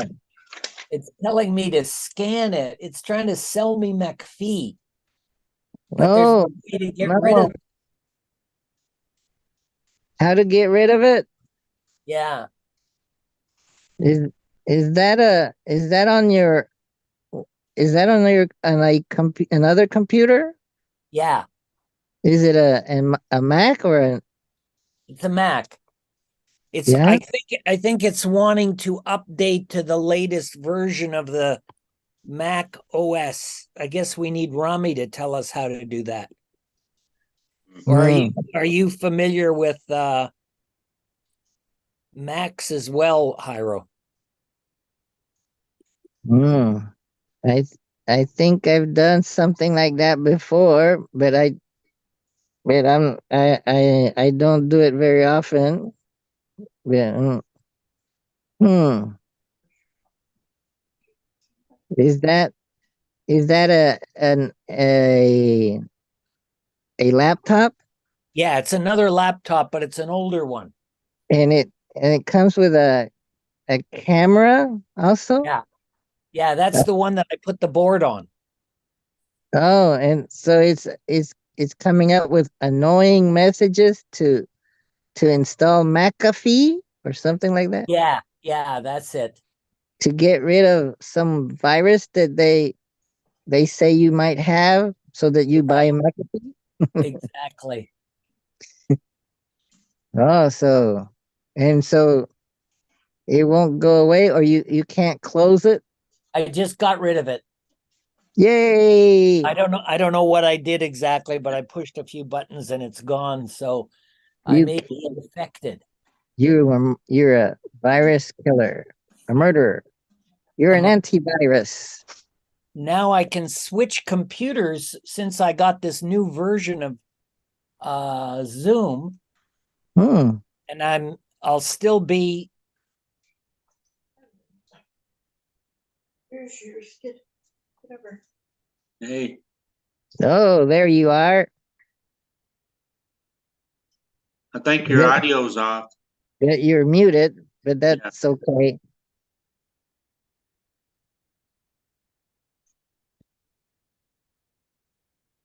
Mm. You're still muted. Hmm. Now There you I'm are. back to the original computer, Yeah. but I don't want to join with the same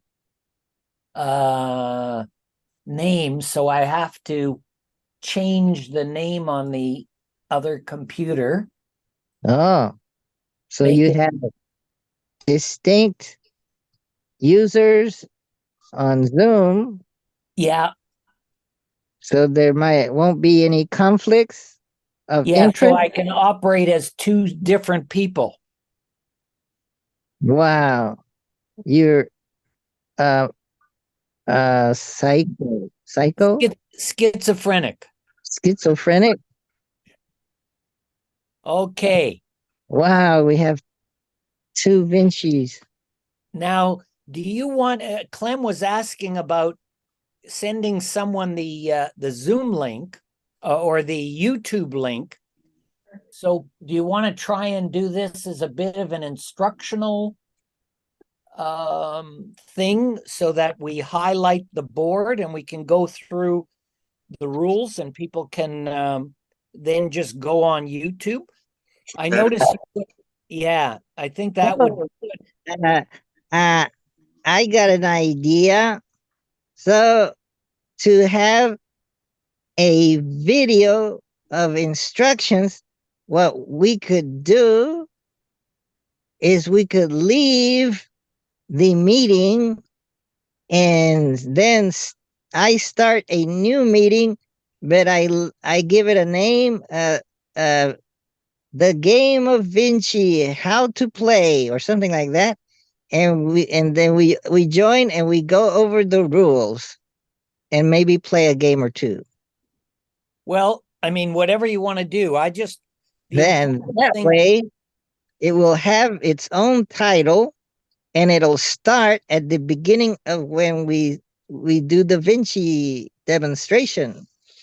Well, that's certainly a possibility, uh, and a good one, I think. But the first step is that we know who's got what Zoom capabilities, because right now, there's just the four of us here. We could also use it as a bit of a Zoom instruction book. You know, here's a common problem. Clem can't get his camera to work. Right. Joel, didn't know how to get his laptop, a second laptop to work independently of his first laptop. So there's a lot of these things that people will have as issues. And once we solve them, it's helpful if we can share that knowledge with other people. Like, I think the important thing for Vinci is not either the game or the instructions, but the people that come to play. I mean, just think about this, Jairo. I have never met you in person. I've only met Clem once. The Vinci board is right here beside me. I've done that. But it's the people that are here that make it interesting. It becomes a little community. And there's loads of people all over the world who would love to have somebody to check in with once a week, once a month, once a day, whatever it is. Or they've got grandchildren in other cities. They'd like to be able to visit with them or chat with them or play a game with them or whatever, So anyway, that's my thinking. I think Vinci, the really important thing about Vinci is it lets people meet people. I met, what's his name, from Japan, and when I went to Japan, we actually met in person. And speaking to Jairo, I might have a room to stay in Florida this winter. So I might be going to Florida, meeting Clem. I've now got a friend in Texas in a place that I never even knew existed. Yep. So Amazing. yeah, I mean, all because we were able to communicate with each other and you know, chat, visit, play games. I mean, there's lots of people that come that don't like the game or don't like the other people. So you don't get more involved with them. I'm going to go get a board and we'll decide what kind of games we want to play or what kind of game and who's playing and so on. Let me find I'll use a little board this time. Let's see if you can see that on the screen. Mm-hmm.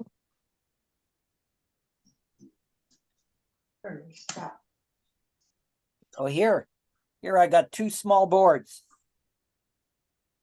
3 boards. One made out of wood and one made out of plastic. Hmm. So this one is I like this one the best because it can use either marbles or pegs. I'll put this one aside, get the dice. Where did I put the dice? I have got so many things on the go here.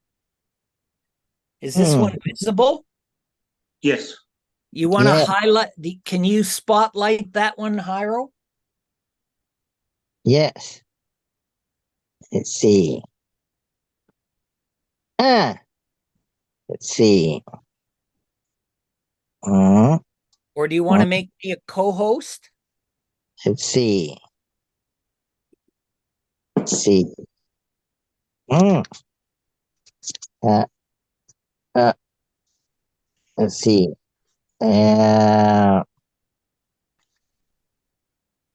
Let's see. Uh, let's see. Did it work? Yeah, you made Da Vinci board the host, but I need the other me to be the host. The other you? The other me. This me. That you? Yeah. Let's see. So, Clem, if you're not familiar with it, being the host gives you certain other abilities in the software that the other people in the room don't have. I So, see. for instance, if I'm the host and you're misbehaving or using bad language or whatever it is that I don't like, I can turn off your microphone or I can turn off your camera or it's basically like being a bit of a room monitor. There's nobody here that's going to cause problems intentionally. So that's not an issue. But if we start opening this up to people from all over, you never know who's going to arrive. And to go like this. You have to have a way to keep order. What's this? Oh no. Oh, wait a minute. You're not the host anymore. Maybe I can make myself the host through the other computer. Can you no. Maybe you can't take back the host. Oh, that's right. Oh yeah. We I never couldn't. thought of that. Okay, so spotlight for everyone. I can do that. Or I can now. How do I make the other later? Now I gotta make. How do I change the host? I gotta go to the participant list. Hold on. Now I gotta go down to the participant list. You see, it's so much more difficult when something goes wrong. Make host. Okay. Change host. All righty ho. We are in business. Now put the screen back down to the board. Oh. And now, so we've got 2 potential different boards. So Da Vinci board, camera, and personality is highlighted, or could you say anchored, maybe? Yeah, that'd be a And- good way of putting it, I think. The personality and camera labeled Joel is the host That's and right. control of the universe. Well, I'm in control of this little bit of the universe, which involves us three people on the Zoom meeting. Wow. Does it make you feel powerful? Not particularly, but it might have Rich. that effect on other people. Privileged? Responsible? Responsible. Mhm. Wow. So here's the Vinci game. And should we just review it and just have a two-player game between you and Clem? Because it's a Yeah. different board. And now I have to figure out, where did I put the dice? I'm gonna take a minute out here just to take my cereal bowl back to the kitchen before I drop it on the floor and break something. Okay. I'm getting hungry too. I haven't had breakfast. I haven't even had water to drink. Maybe I should start off with water. I start off with coffee. Mm. Oh, I have the capability to make tea. Green, green tea. Yeah, that's good for you.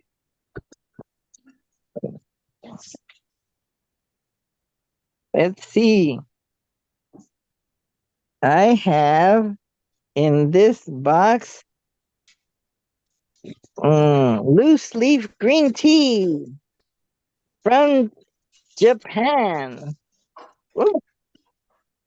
It's Japan's #1 green tea company. There.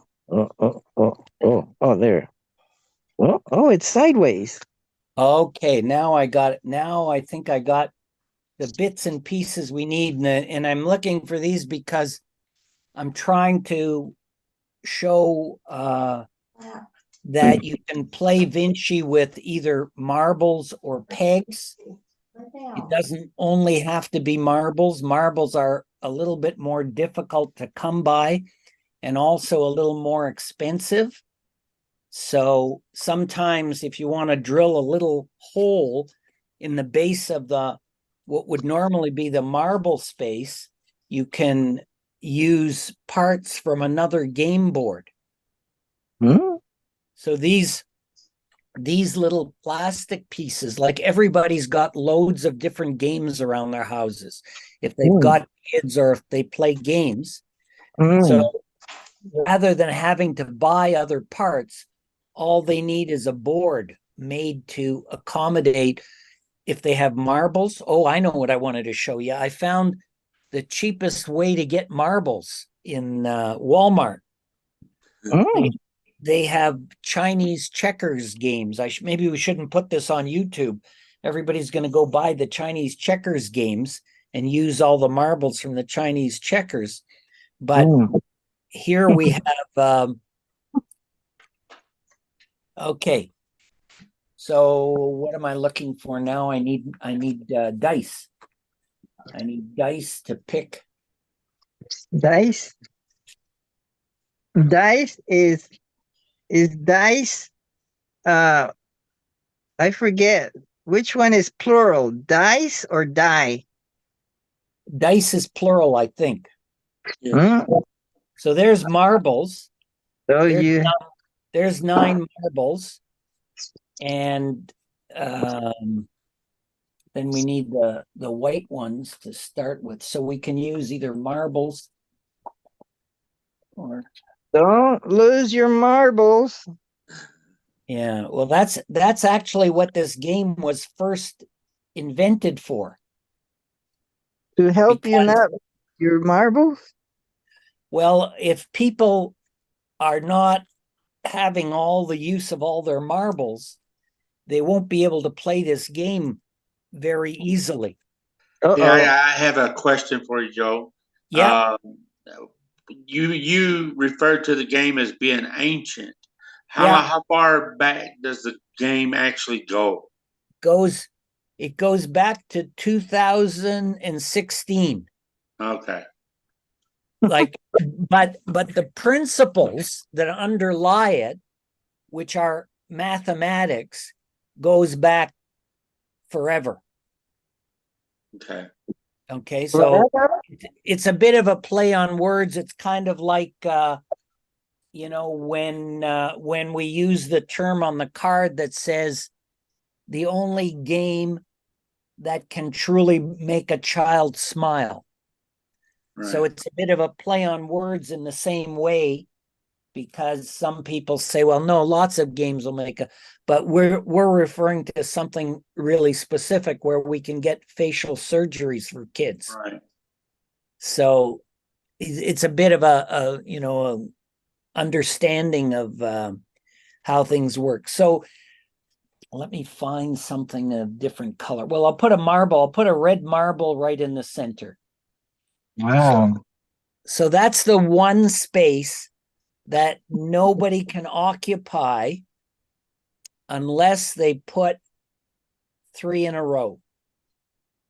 Okay, so if they have 3 in a row in any direction, then on their next move, they can take the center space. Three Okay, in a bet it 3 in a row in any direction or in any pattern. that crosses the center space, the Exactly. number 9. Yes. Oh, that's what I wanted to do.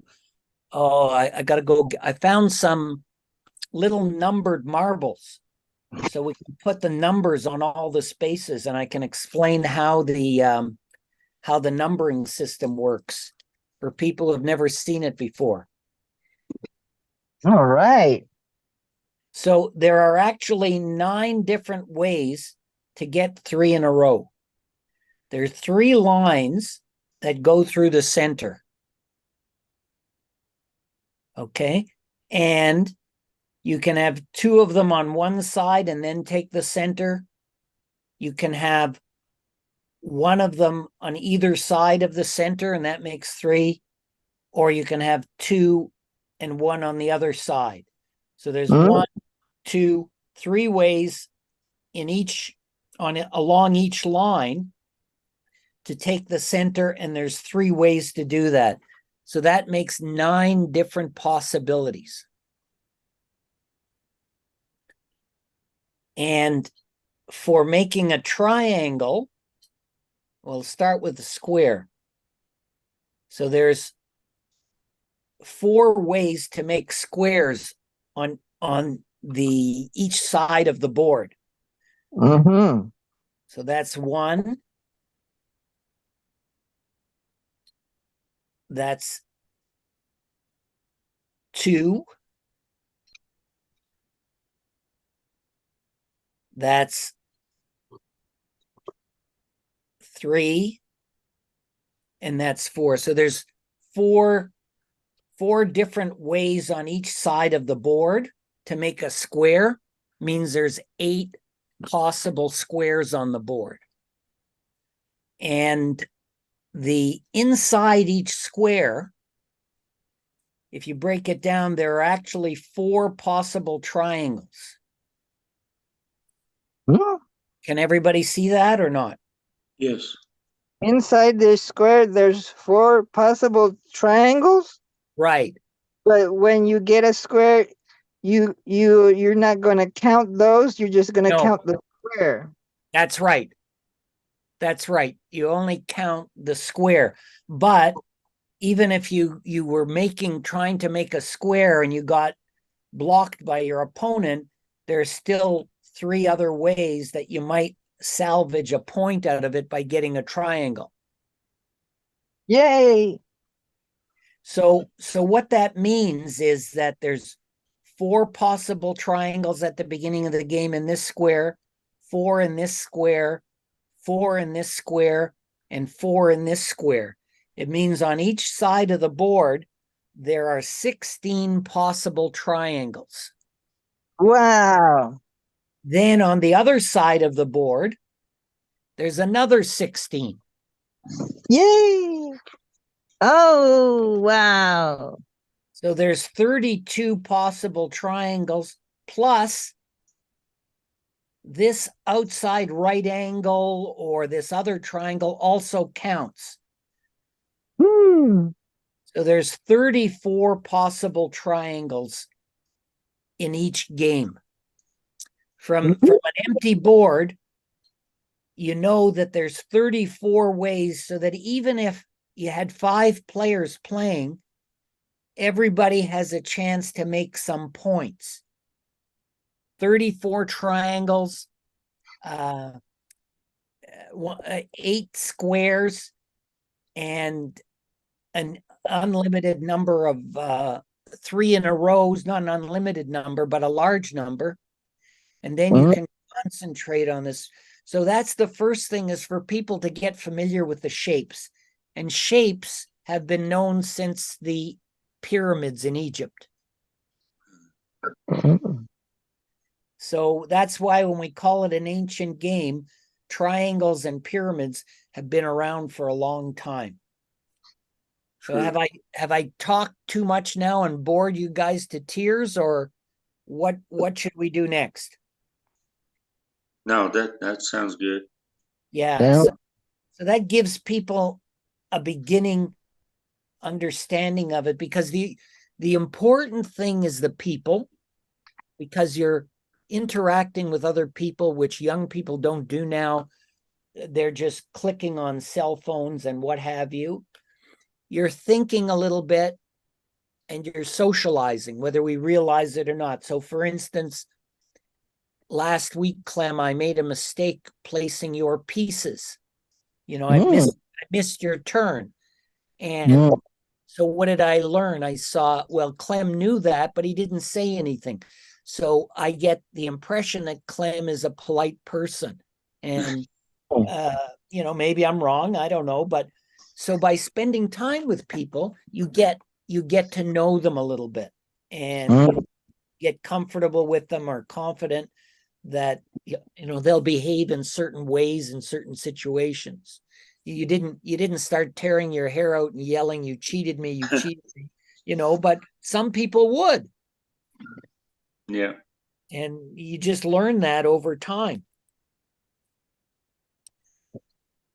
Okay, without further ado, do you want to have a game, the two of you, or what would you like? Sure. Yeah. Okay. So do you want to just do Fing Fong Fooey? Do you know that in Texas and Florida? No. You, No, I'm you, lost. you put up a certain number of fingers, and then we count however many number of fingers there are. The idea to start the game, or to decide who plays. So the first step is deciding who's playing. We've done that. The second step is you can either use dice or use something else that will randomly decide who gets to start the game. So kids use rock, paper, scissors. Or there are applications on your cell phone that will give you a random number generator, and you can use that to decide who starts first and so on.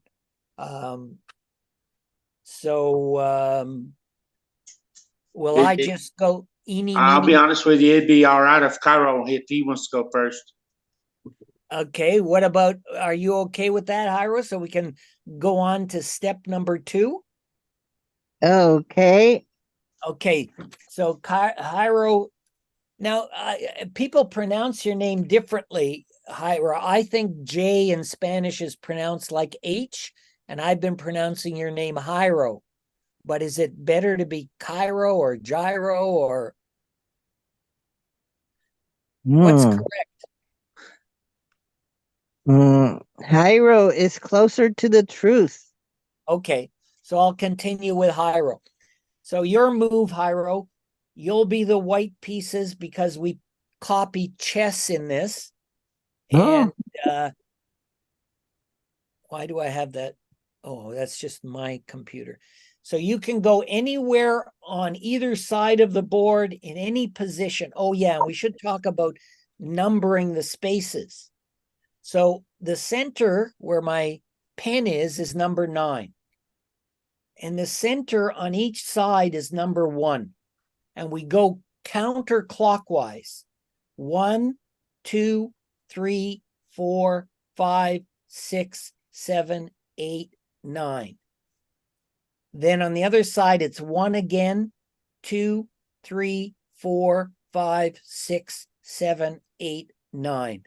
So it's this way without even seeing the map.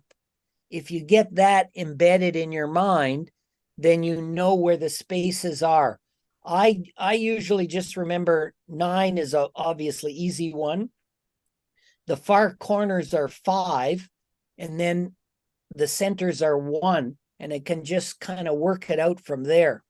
But different people do different things, and some people never grasp that idea, that the numbering system is just a map of the board, and it's just a convenient way, and you don't need to know it if you're sitting beside each other in a coffee shop. But if we're playing Texas and Florida and Toronto, you have to have an easy way of making sure you're talking about the right places. And the odd numbers are in the corners. I never even noticed that. You're right.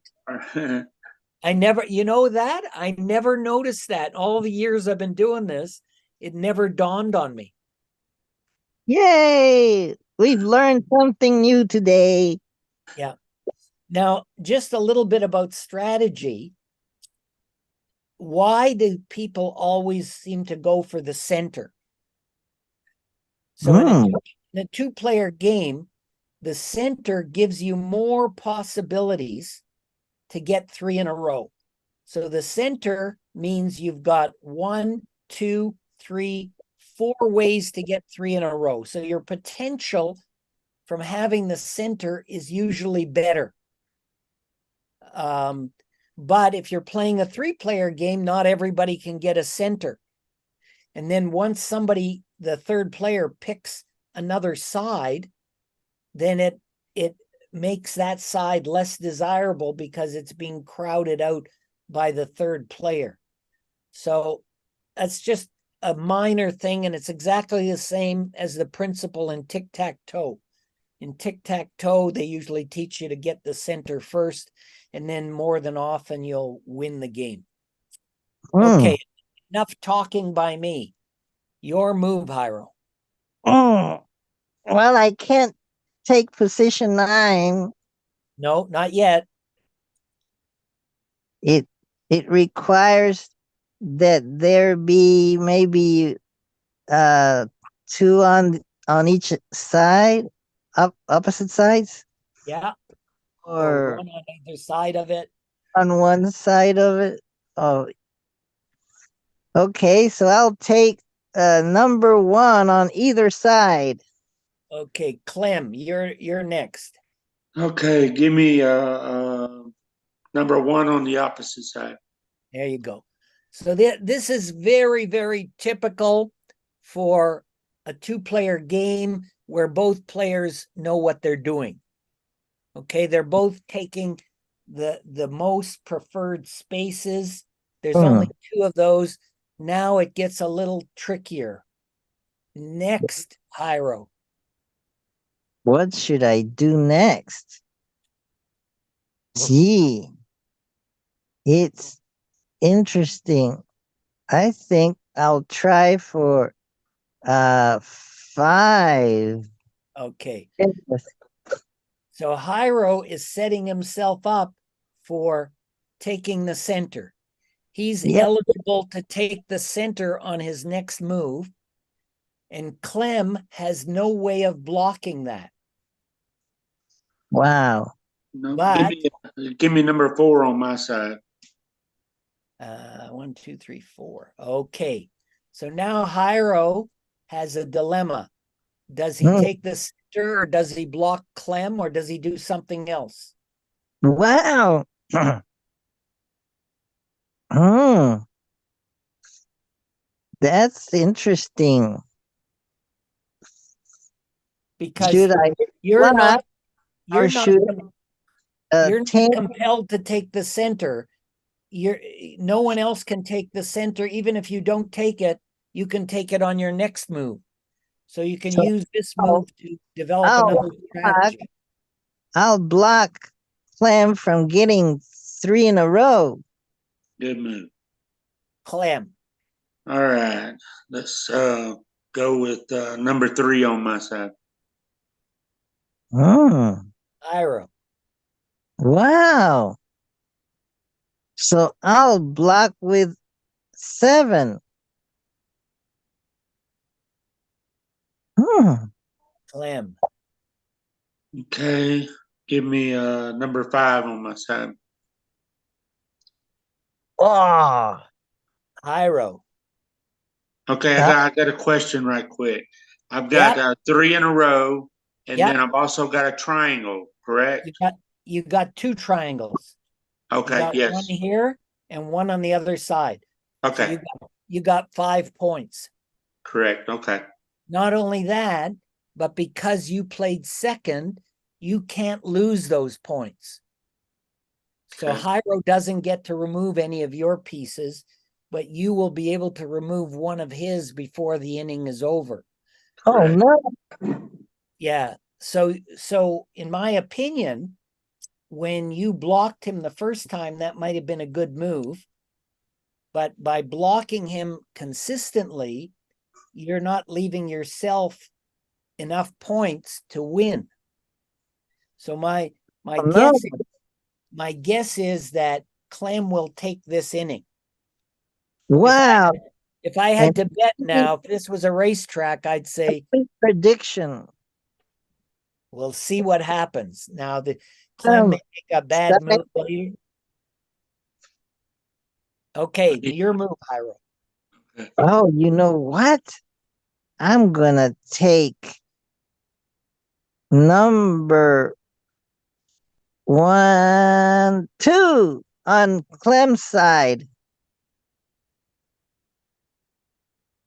to Okay, block Clem. from him getting a square. Yeah, Okay, go, but let's go remember 6 on that my side. number 6, Hiro. Got a square anyway. Yep. And now I will take on another a let's see, 2 on the other side. Wow. Clem. Okay, let's go 7 on his side. Oh no. That's 8. That's 7. There you go. Oh yes. Now that move is finished, but if I were playing that, I would have taken the center with that red one Mm. True. Oh no. because you I would have didn't had 3, have- but he didn't see it. I was gonna say I didn't see it. So Yeah, that happens quite often. That's All right. I was gonna take 8, but now that you showed me that he could take the center, I'll take the center before he does. Yeah, that's probably a good move because you're vulnerable. You're going to lose one piece. Even if you don't get the points for the center, at least you prevent him from getting it. And he would keep those points right to the end because he's second to play. So you not only have to consider the move, you have to consider your position in the move, in the game as a whole. Clem. number 8 on his side. Hmm. Iro. No. Hmm. Hmm. Which one should I get? I guess I'll get number. Oh, number. What number is that? 7. 6. Yes. Got a 3 in a row. And Clem, you got 2 choices. Uh, Wow. 3 on his side. Hmm. And you got no choice. You got to take that last. Oh, wait a minute. Did I do that wrong? Yeah, I did. No, that's right. No, I'm red. That's correct. Okay. All right. So Clem has 8, Hyro has 9. Let's just count up the points now. So Clem's got 3 plus 2 is 5 plus 1 is 6. Hyro's got 3, 6, 9, 12 plus 2 is 14 plus 1 is 15. Now the Wow. question is, can Clem remove something that will Wow. bring Hyro's score below? 3, 6, Yeah. If I remove the 9, that takes away 9 points. 6, Yeah. 9. So now it's tied. You've got the same shape and no extra points. You've each tied the game. Wow. That's right. Okay. So it's interesting, but I think when Clem didn't take that center, that decided the game right there, that one mistaken move. Saved me. Well, it did Dude. save you, because I would have thought you would have won. I'm And under the table for that. Bribed him. So remember, I was telling you about the Texas tiebreaker. Mm.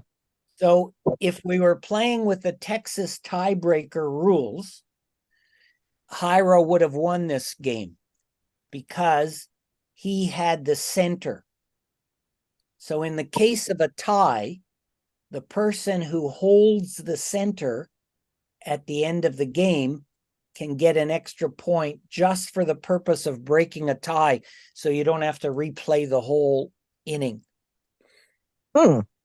And the Texas absolute tiebreaker is, even if you don't hold the center, but you had it, like you did, Hyro, and Clem removed it, because you were the last person to hold the center, you would have still gotten the tie-breaking rule, the Texas tiebreaker. That's called the Texas tiebreaker and the Texas absolute tiebreaker. Okay, I've got a question for you. Yep. The three in a row that's in the center on B 2, 9, and 2. Okay, and then the number 8 on my side. Yeah. Does that mean that I've got a line there and a triangle? Correct. Okay. You've got a line plus plus 2 triangles. Yes. Because the outside triangle counts in this game, plus you've got this triangle here. Okay. So, yeah, it's not always easy to see all the shapes that come out of this. So now, round 2. So round 1 was indeterminate unless we use the Texas tiebreaker rule, but we didn't explain that before, so we'll let that go. And this time, Clem, you go first, and Hyro goes second. And let's say we'll use the Texas absolute tiebreaker. Okay. So whoever occupied the center at any time during the game, if there's a tie, the round will go to them. So this time you're white, Clem, your move. Okay, 1 on my side. Hyro. Opposite, same one. Clem. Okay, 2 on my side. Hyro. Opposite, same. Same again? Okay. I'm going to go 6 on his side. His side. Yes. Oh, it's going to block. Okay, Hyro. Interesting. Uh, mm, mm, uh, 5 on my side. Clem, Okay, 6 on his side, or my side, I'm sorry, my side. There you go. Ira, Ah. Mm. Mm. I'll take 9. Oh, I didn't even see that. That, damn it. see, that's Uh, it. That's it. You sometimes you just don't see these things. You don't notice them. Why I didn't see it, I don't know. All right, let's go, 3 on his side. 1, 2, 3. Yes. Ira,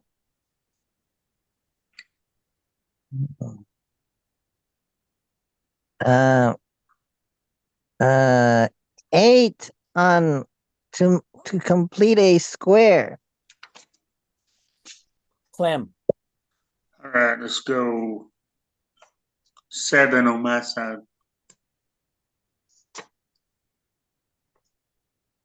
Ira. That's 8. Oh, sorry. 7. Yeah, down at the, there you go. Thanks. Oh. So you see, you've played the game 3 times or 4 times, Clem, and now I can see that you've got the location of the spaces memorized. So so it takes a little bit of time for people to learn, how the thing goes, but it's to get them to invest that initial time in a fun way so that they bother to do that. And then the next thing they need is a board.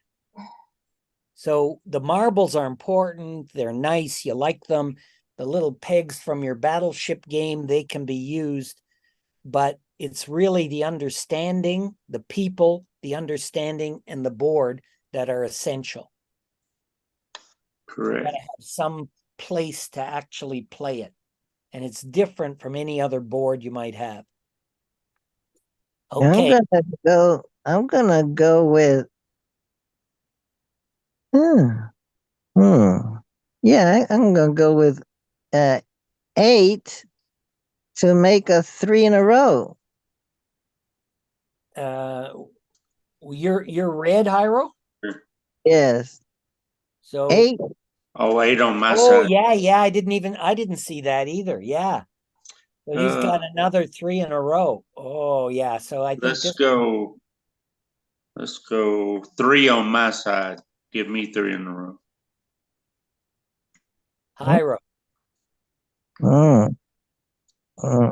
7 to make another 3 in a row. Clem. How about give me number 4 on my side? Yep. Okay. Hyro.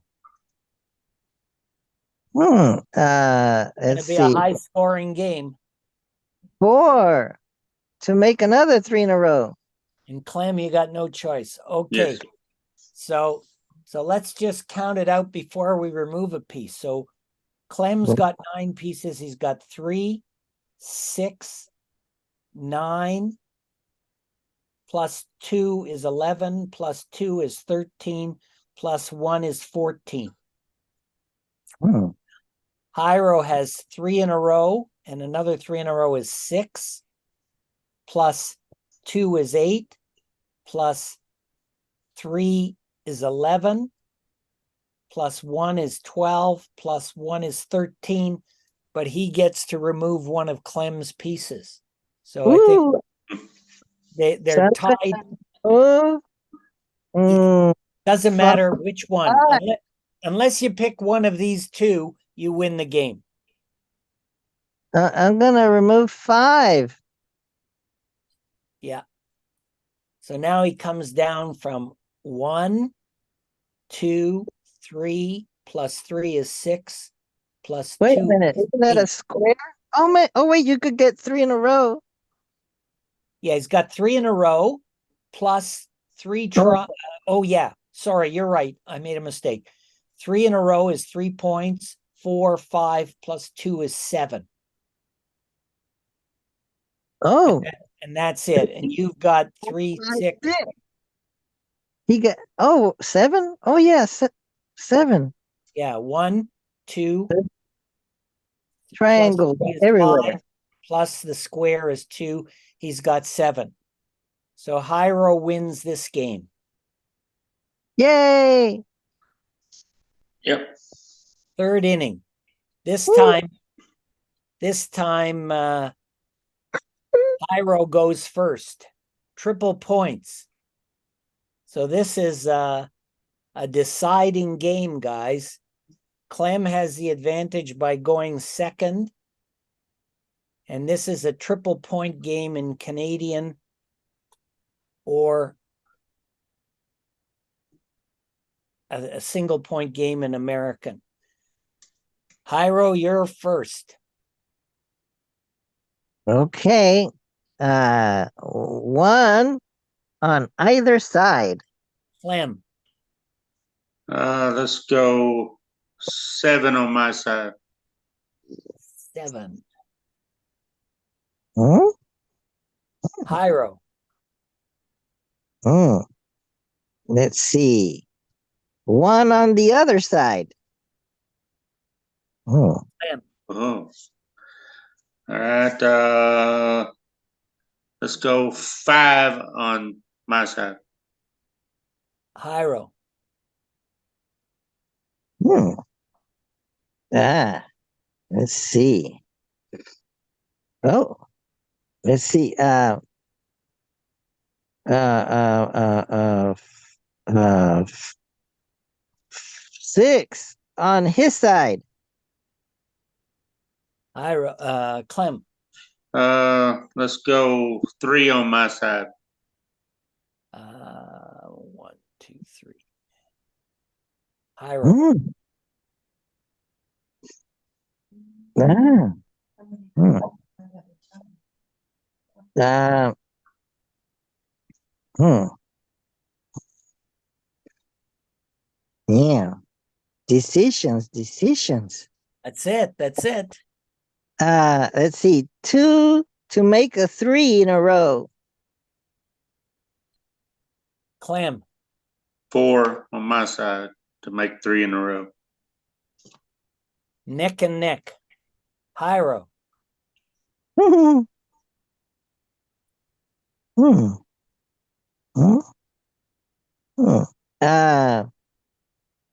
Wow. Hmm. Hmm. Hmm. Hmm. Hmm. Hmm.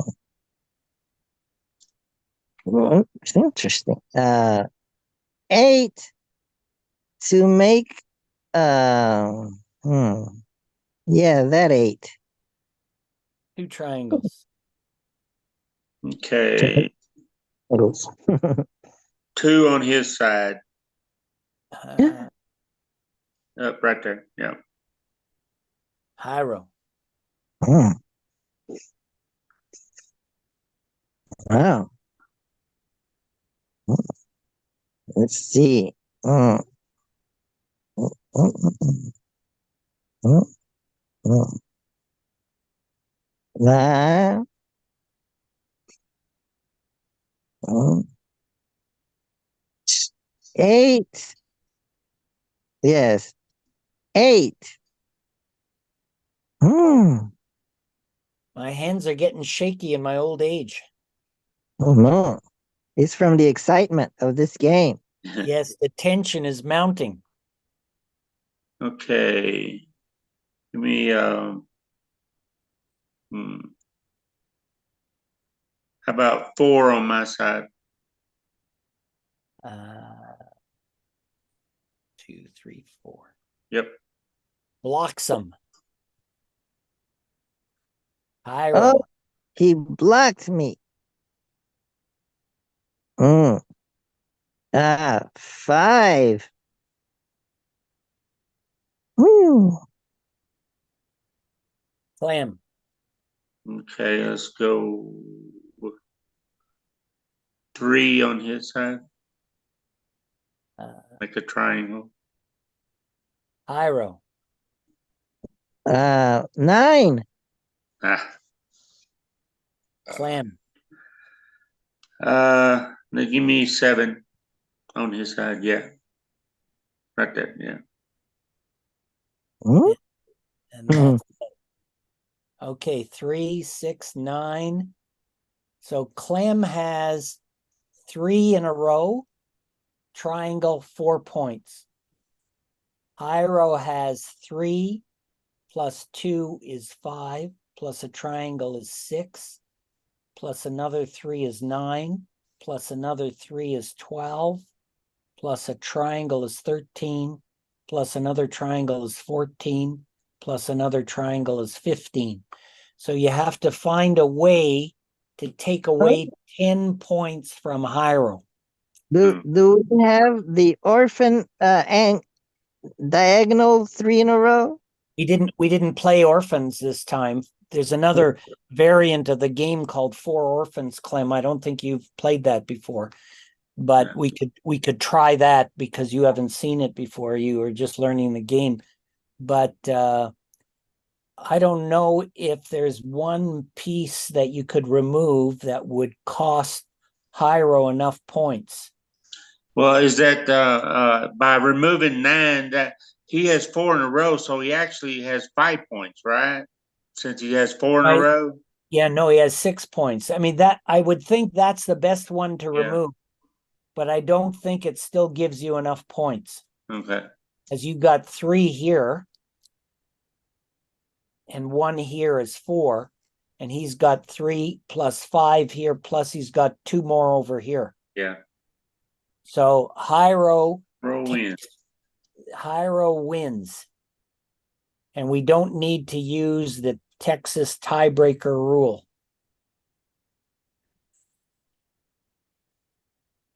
And that's the end of were we playing the American or the Canadian or the Mexican?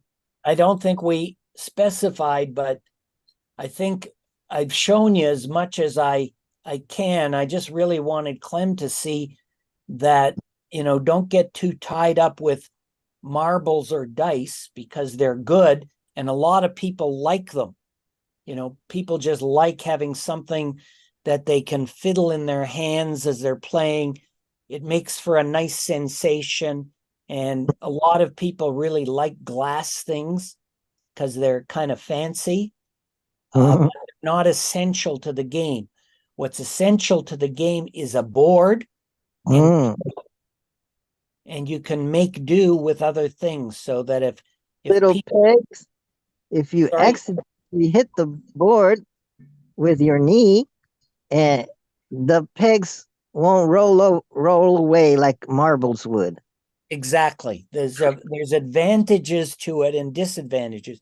If you're going on an airplane with kids or anybody and you want to, have a game and the plane hits some turbulence, the marbles might go all over the plane, whereas pegs probably won't,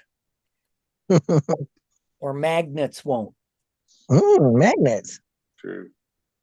Yeah. So that the just a couple things to observe. Boy, it's really getting hot in here. I don't know. Am I getting too excited over the game? Oh no, it's my tea. I have tea boiling. Maybe that's why. That's why it's getting so hot. I'll go turn it off and drink it. It's amazing how boiling tea in Florida makes me hot in Toronto. I would have never expected that. You have to find a cup. Maybe this one will work, even though it's glass. Yeah, it should work. So those little business cards arrived. I don't know if you can see that or not. Yeah, that looks good. Yeah. Vinci, the only game that can truly make a child smile. I really like that. That was brilliant, Clem. Well, I think that's going to help a lot. I agree. You're going to have some people that are actually going to just buy it for the benefit. I mean, Yeah. they know that they're helping a child. Right. So I thought that'd be a good idea. Yeah, and it's a nice way to say it. It's just a simple way of saying it. If people don't know, like I mentioned it to my my Dallas meeting, and one of the guys said, "Well, that's not true." And I said, "No, but it alludes to the benefit of the game." And then he said, "Oh yeah, yeah, he could see that."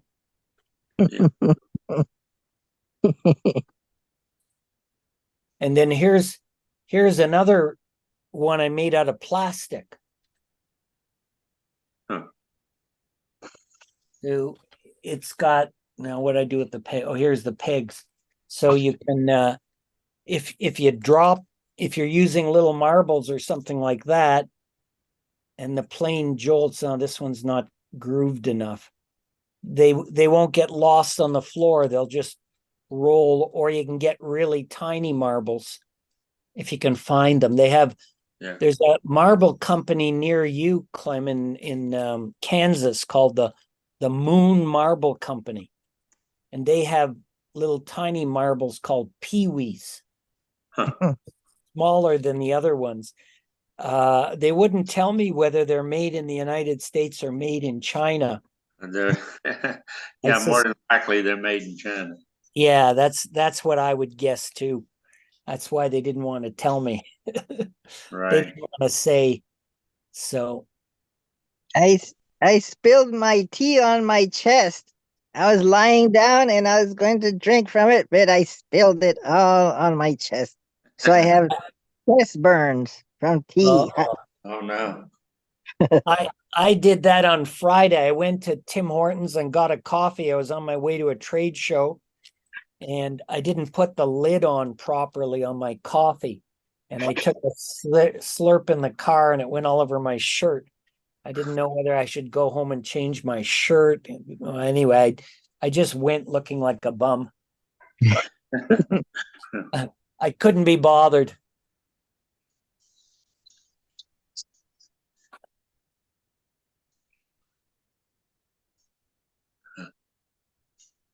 So let me tell you, that's an interesting observation, Hire. All the years I've been playing this, I never noticed that all the odd numbers are in the corners. Yeah. Somewhat. It's amazing how many times you can look at a thing and not see it. You know, when I think of how many hundreds of times I've looked at the system, and it never occurred to me that all the odd numbers are in the corners. So that makes it much easier to describe to people. Except for one. The number one. Number one, right. Right. Number one is in the center and in the corners. So let me just show Clem the other game. This is a game called, it's a variation of the basic game. Right now, we've all been playing what's called the basic game. And there's another variation to the basic game, which is called Four Orphans. So these four spaces are known as the four orphans. So they don't fit on any family of five. Even if you get all five in a row, you'll never attach these orphans.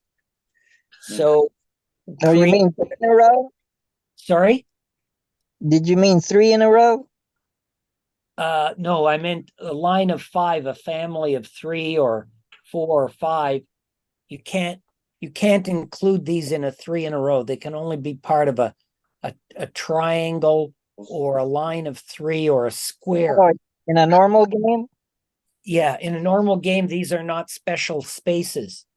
But in the game called Four Orphans, just occupying one of these spaces automatically gives you another point. No. Okay. And these spaces can make another 3 in a row. So you can count that because it's all on the board, and you're skipping because they're orphans. They get this special privilege. And they're kind of going in between holes to get 3 in a row. Correct. So would you get 2 3 in a rows by doing that? Yeah, you could have 2 3 in a Okay. rows, but you'd have to occupy the center and all 4 of them.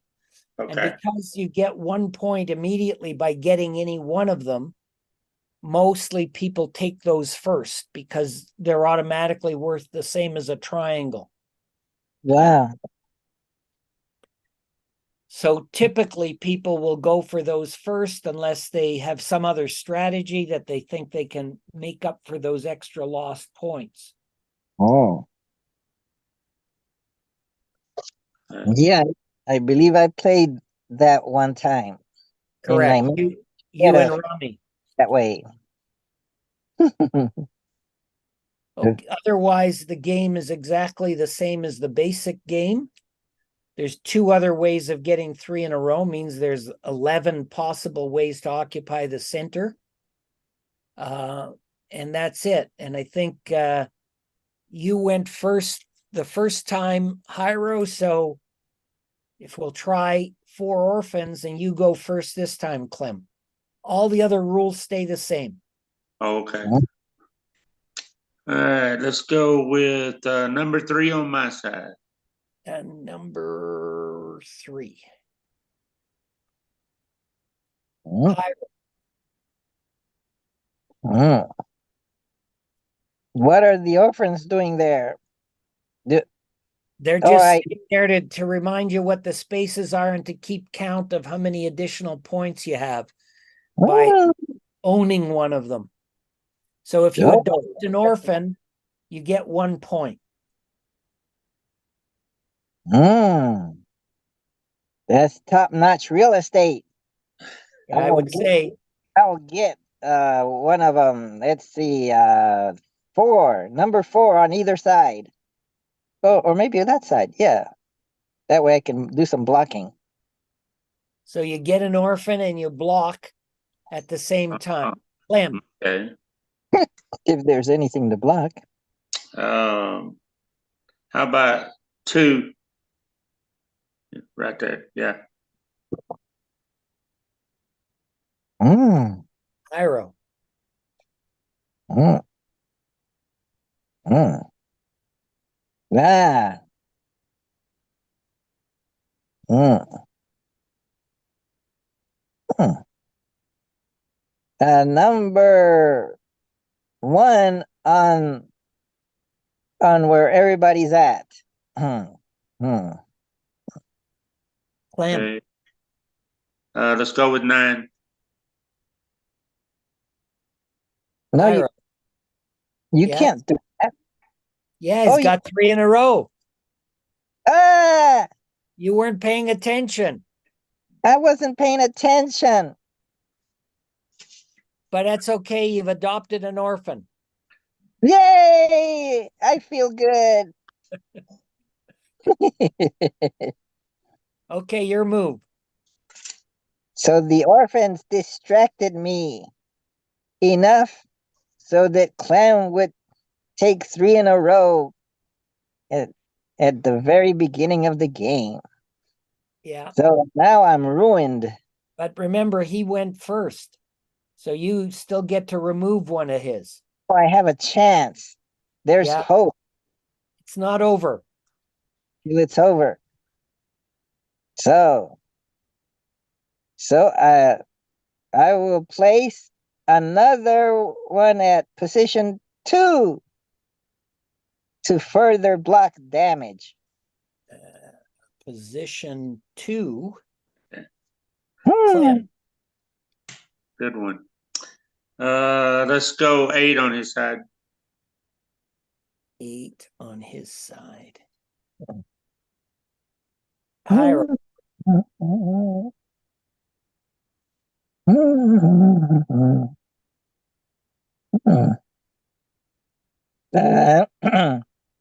Uh, 7 to block. Yay! Clem. How about 5 on his side?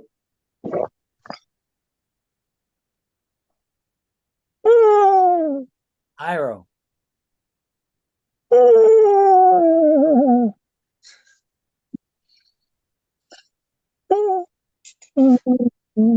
Hmm. Hmm? Oh, oh. Hmm. No, I'll take position 2 on the opposite side. Well, it's the only 2 left. I know, position 1.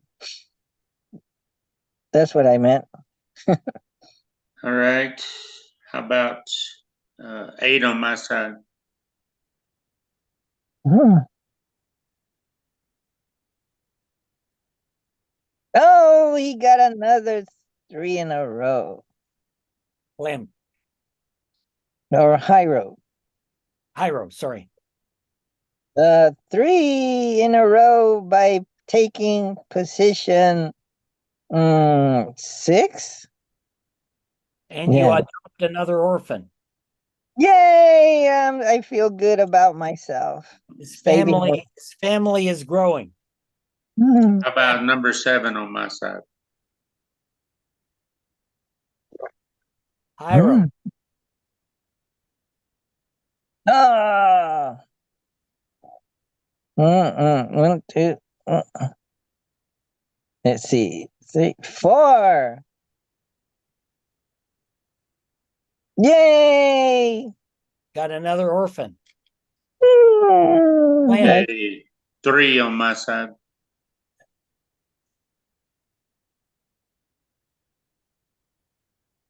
Yep. Hyro, Hmm. 6. Hyro has all the orphans. I was gonna say he got them all. Got them all. And Clem gets that one. So Hyro's, let's just count this up now. So Hyro's got 3, 4, 5, 6, 7, plus 4 orphans is 11.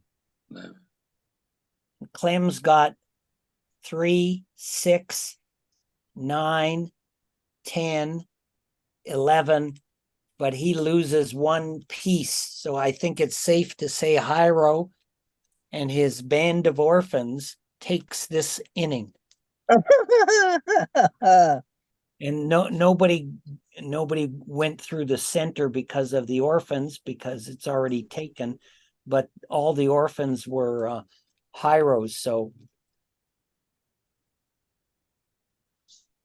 Wow. I won by taking orphans. you won by adopting. You're a foster parent. I'm a foster parent. I thought I was gonna lose because I had a bad start. But I continued my philanthropy and I won. Yeah. Or altruism and I won. I think I'm getting a little hot here. So maybe have you guys had your fill for today, or should we have one more game? That'll be good. That'll be good. It's the Well, tea drinking making you hot. yeah. You shouldn't have made the tea so hot. Mhm. So what's your pleasure? One more game or call it a day? let's just call it a day. Okay. Okay, good to see you guys. I'm glad we got to Work out. Yeah. And Mental- Ira, we never did decide whether it's okay for us to share the cost of this Zoom meeting. And So, maybe I don't know if you've thought about it anymore, because if we're going to rewrite the instruction and include the Zoom meeting on here, we could get I have forgotten about trying out how to share hosting duties so that you could maybe schedule a Zoom meeting for the purpose of playing the game. Maybe by doing that, you might end up by scheduling it. It generates a random Zoom ID and password, but then when you invite someone through email, it presents them the links that you only hit it once and it enters the password automatically for Well, them. I don't think that would work because this is going to be hard printed on a piece of paper. Oh, and the Zoom and we link, won't- Zoom yeah, ID. yeah. And then we won't have any way of send. It has to be some consistent Zoom number. Oh, okay. And So then if we want to play on a time other than these Saturday mornings, then yeah, we could sort of make an appointment. Say, okay, let's do one Sunday at 10 a.m. or something like that. Okay, and so when you whenever don't use the Zoom on Sundays? that's just an example. So that when then maybe you or I schedule it. I don't know. I don't know. I haven't tested out to see how uh, sharing the hosting privilege will work out for you. Maybe I just say, okay, the second host will be the one that has this email, and I put Joe Schuster at blah blah blah, and then you get it, and then you sign in to Zoom, and then I guess that invitation makes you hostageable or hosting. Well, anyway, think about it a little more. We don't have to decide right away, but Uh, I think around with it. it might be an interesting thing to have, different people show up to play games, not only for their sake, but it forms a kind of community where people get to meet other people. Mhm. And Sometimes, also it'd be really cool thing to do to be able to put it on the instruction sheet. So I mean, when they're reading their instructions, not only that, they can join in and they can see a game being played or learn how to do it. yeah, And or they have that information when they purchase the board. yeah, and they could find other people. True. Most people really want some kind of community. Right. And even if it's just, you may play games with somebody and not think too much of it, but then you realize, wow, this is a really nice person, or this is a person I don't need to do anything more than play games with, just like with Jairo helping me to find a place in Florida, that it can lead to other things.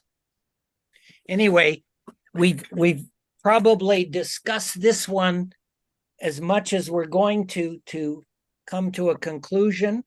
So I'm going to sign out for today. I hope your friend from the real estate joins us next week. Okay. I'll give him the number to see if he does. Yeah, see if he wants to, because sometimes people intend to do things, but then they just don't get around to it, or he's just saying, yeah, I'd like that because he's being polite, but really when it comes, He wants to really understand the game before, he said that he would rather, instead of just changing independently words on it, he wants to rewrite the whole thing. And well, he wants to make it look nice, and he wants to make sure he understands the game. yeah, well, that makes sense. So That makes sense. okay, I'll invite him for next week. Yeah, please invite it. You know what? You can invite anybody you like, because the more the merrier, I think, and it'll give us a chance to experiment with what problems occur when we get new people. Right. Some people just don't get along with others. Other people are fine. They fit in well with the rest of the group. Some people need to talk more than they can listen, and so on. Well, his name, so you'll know who he is Scott Morgan. Scott, okay.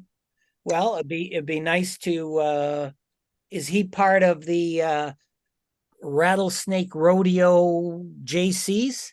No, no, he's not. But Scott Morgan is a very well-known person in this town. He knows everybody, and Okay, he's on the city commission and all that. So he's pretty important. good. Well, it'd be nice if he joins us. And it's always nice to meet new people. I don't know if you notice my name in the bottom. I put a little triangle with one finger. So that's Yes. 1 point, a square, 2 fingers, 2 points, and then lines. I mean, That's more, I didn't notice it. I seen it. But I didn't associate what it was for. yeah. Anyway, there's it'd be great if Scott comes, and I'll see everybody next week, I hope. Wait, Okay. don't go away yet. I Okay. got something for you. Check in the chat. I have created a link that Huh. says wutc.live/Game of Vinci, and it goes to a playlist of all the games we've played. Wow. Well, I haven't edited all the games, but I got 3 of them.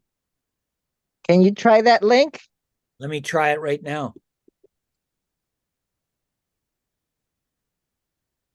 So I'll keep adding more games. I could edit this one that we did to just when we play the game until we finished playing the game.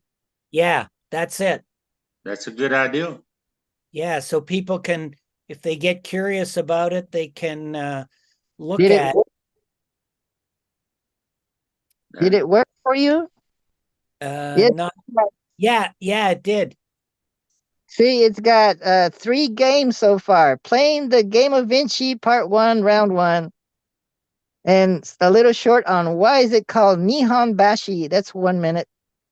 And the Cinco de Mayo Mexican Vinci that we played last time. Yeah, 5 innings, 17 views. Yeah, that's good. And Wow. Nihon Bashi, by the way, is 1 word, Hiro. Okay. If you want to, it doesn't really matter. But Let's see. See that would be a good thing to be able to send people so they could watch previous games. yeah, It would also be really cool if they could actually watch somebody playing and then ask questions. So yeah, live. Well, yes. that's what I thought about the Zoom. If people come in and they're new, then they can watch it live. And also it gets them a chance to interact with other people rather than just passively like watching TV. Right. You can Yeah, I was talking to my friend Scott Morgan about doing this, and he said, "Oh, he goes, that's ingenious." He goes, that almost it helps it to succeed, and Yeah. that's what I want to happen. I want it to see it succeed. Yeah. Well, we'll see. I haven't heard back from the people at Smile Canada yet, but let me I know. haven't either. Yeah, it'll take them a little bit of time. They're a bureaucracy, so this one has to get permission from the other one, and then the other one has to get permission from this one. You know how it works. It's going Yes, to sir. it's going to take some time, but they seem to be quite interested too. And maybe you'll just get a big parcel with some flyers in it in the mail. Anyway, we'll Yes. see what happens. There's no harm in trying. Even at the very least is they can give me permission to use certain pictures, and I'll make the brochure myself. Yeah. So we'll see. Well, the way it works, I think, is that the Smile Foundation actually does the surgeries, but they contract out with the Smile charitable organization in Canada and another one in the United States, and they take a percentage of all the donations. Oh, So it's rather than hiring staff and doing it themselves, they hire this marketing company, which sort of makes the donations a bit of a business in a way. right. anyhow, we'll see what happens. But I like the idea of if we can get other people to set up Zoom meetings to play the game. Right. I mean, you do need two computers like I have here, but one's a really old one, and you can host your own game. You can have a little mini community, either to play games or to get to know people from other parts of the world, or to rent places in Florida, whatever. Yes. You get to know people. So I think it's a good thing. Anyway, I'm Wow. going to thank you very much, Jairo, and think about how we can share the hosting, and if you want to use the same Zoom, or if we need to get our own Zoom, but be ingenious to have people meet other people. Mm-hmm. Yep. And our theme song could be Barbara Streisand singing "People Meeting Other People." People who meet other people, playing Vinci all Saturday morning. Something like that. Okay, guys, have a good weekend. You too. Okay. Thank you. See Take you care. later. Next Bye, time. guys. Bye. So wasn't that lovely? So I guess I should get going too. I got stuff to do. Like let's see. I got a computer right here hanging in the air. I'm gonna turn it on. Let's see if it works. I haven't turned it on in a while. Oh, yes, it works. And I got a printer and a scanner. I'm gonna scan all my receipts. Huh. I turned it on and it stopped. Maybe I have to hold it. Oh, maybe I gotta plug it in. It's not plugged in. Oh yeah. Wait a minute. Let's see. Uh, hmm. Yeah, it's plugged in. I think this is, or maybe it's my computer. I haven't used it in such a long time that now it's not working. I got it plugged in. Let's see. Nothing. Nothing. Come on, turn it. It doesn't want to stay on. Uh-oh. I've ruined my computer. Okay, well, I'll work on that. And what else do I want to do? I'm gonna paint. I'm gonna paint a chair massage thing. And you know what? I'm gonna wash my clothes. So I got wonderful things to do in store. Fun things. So everyone, go do your fun things too. Until next time, I'm signing off. Don't forget to dedicate all the merit that I've accumulated.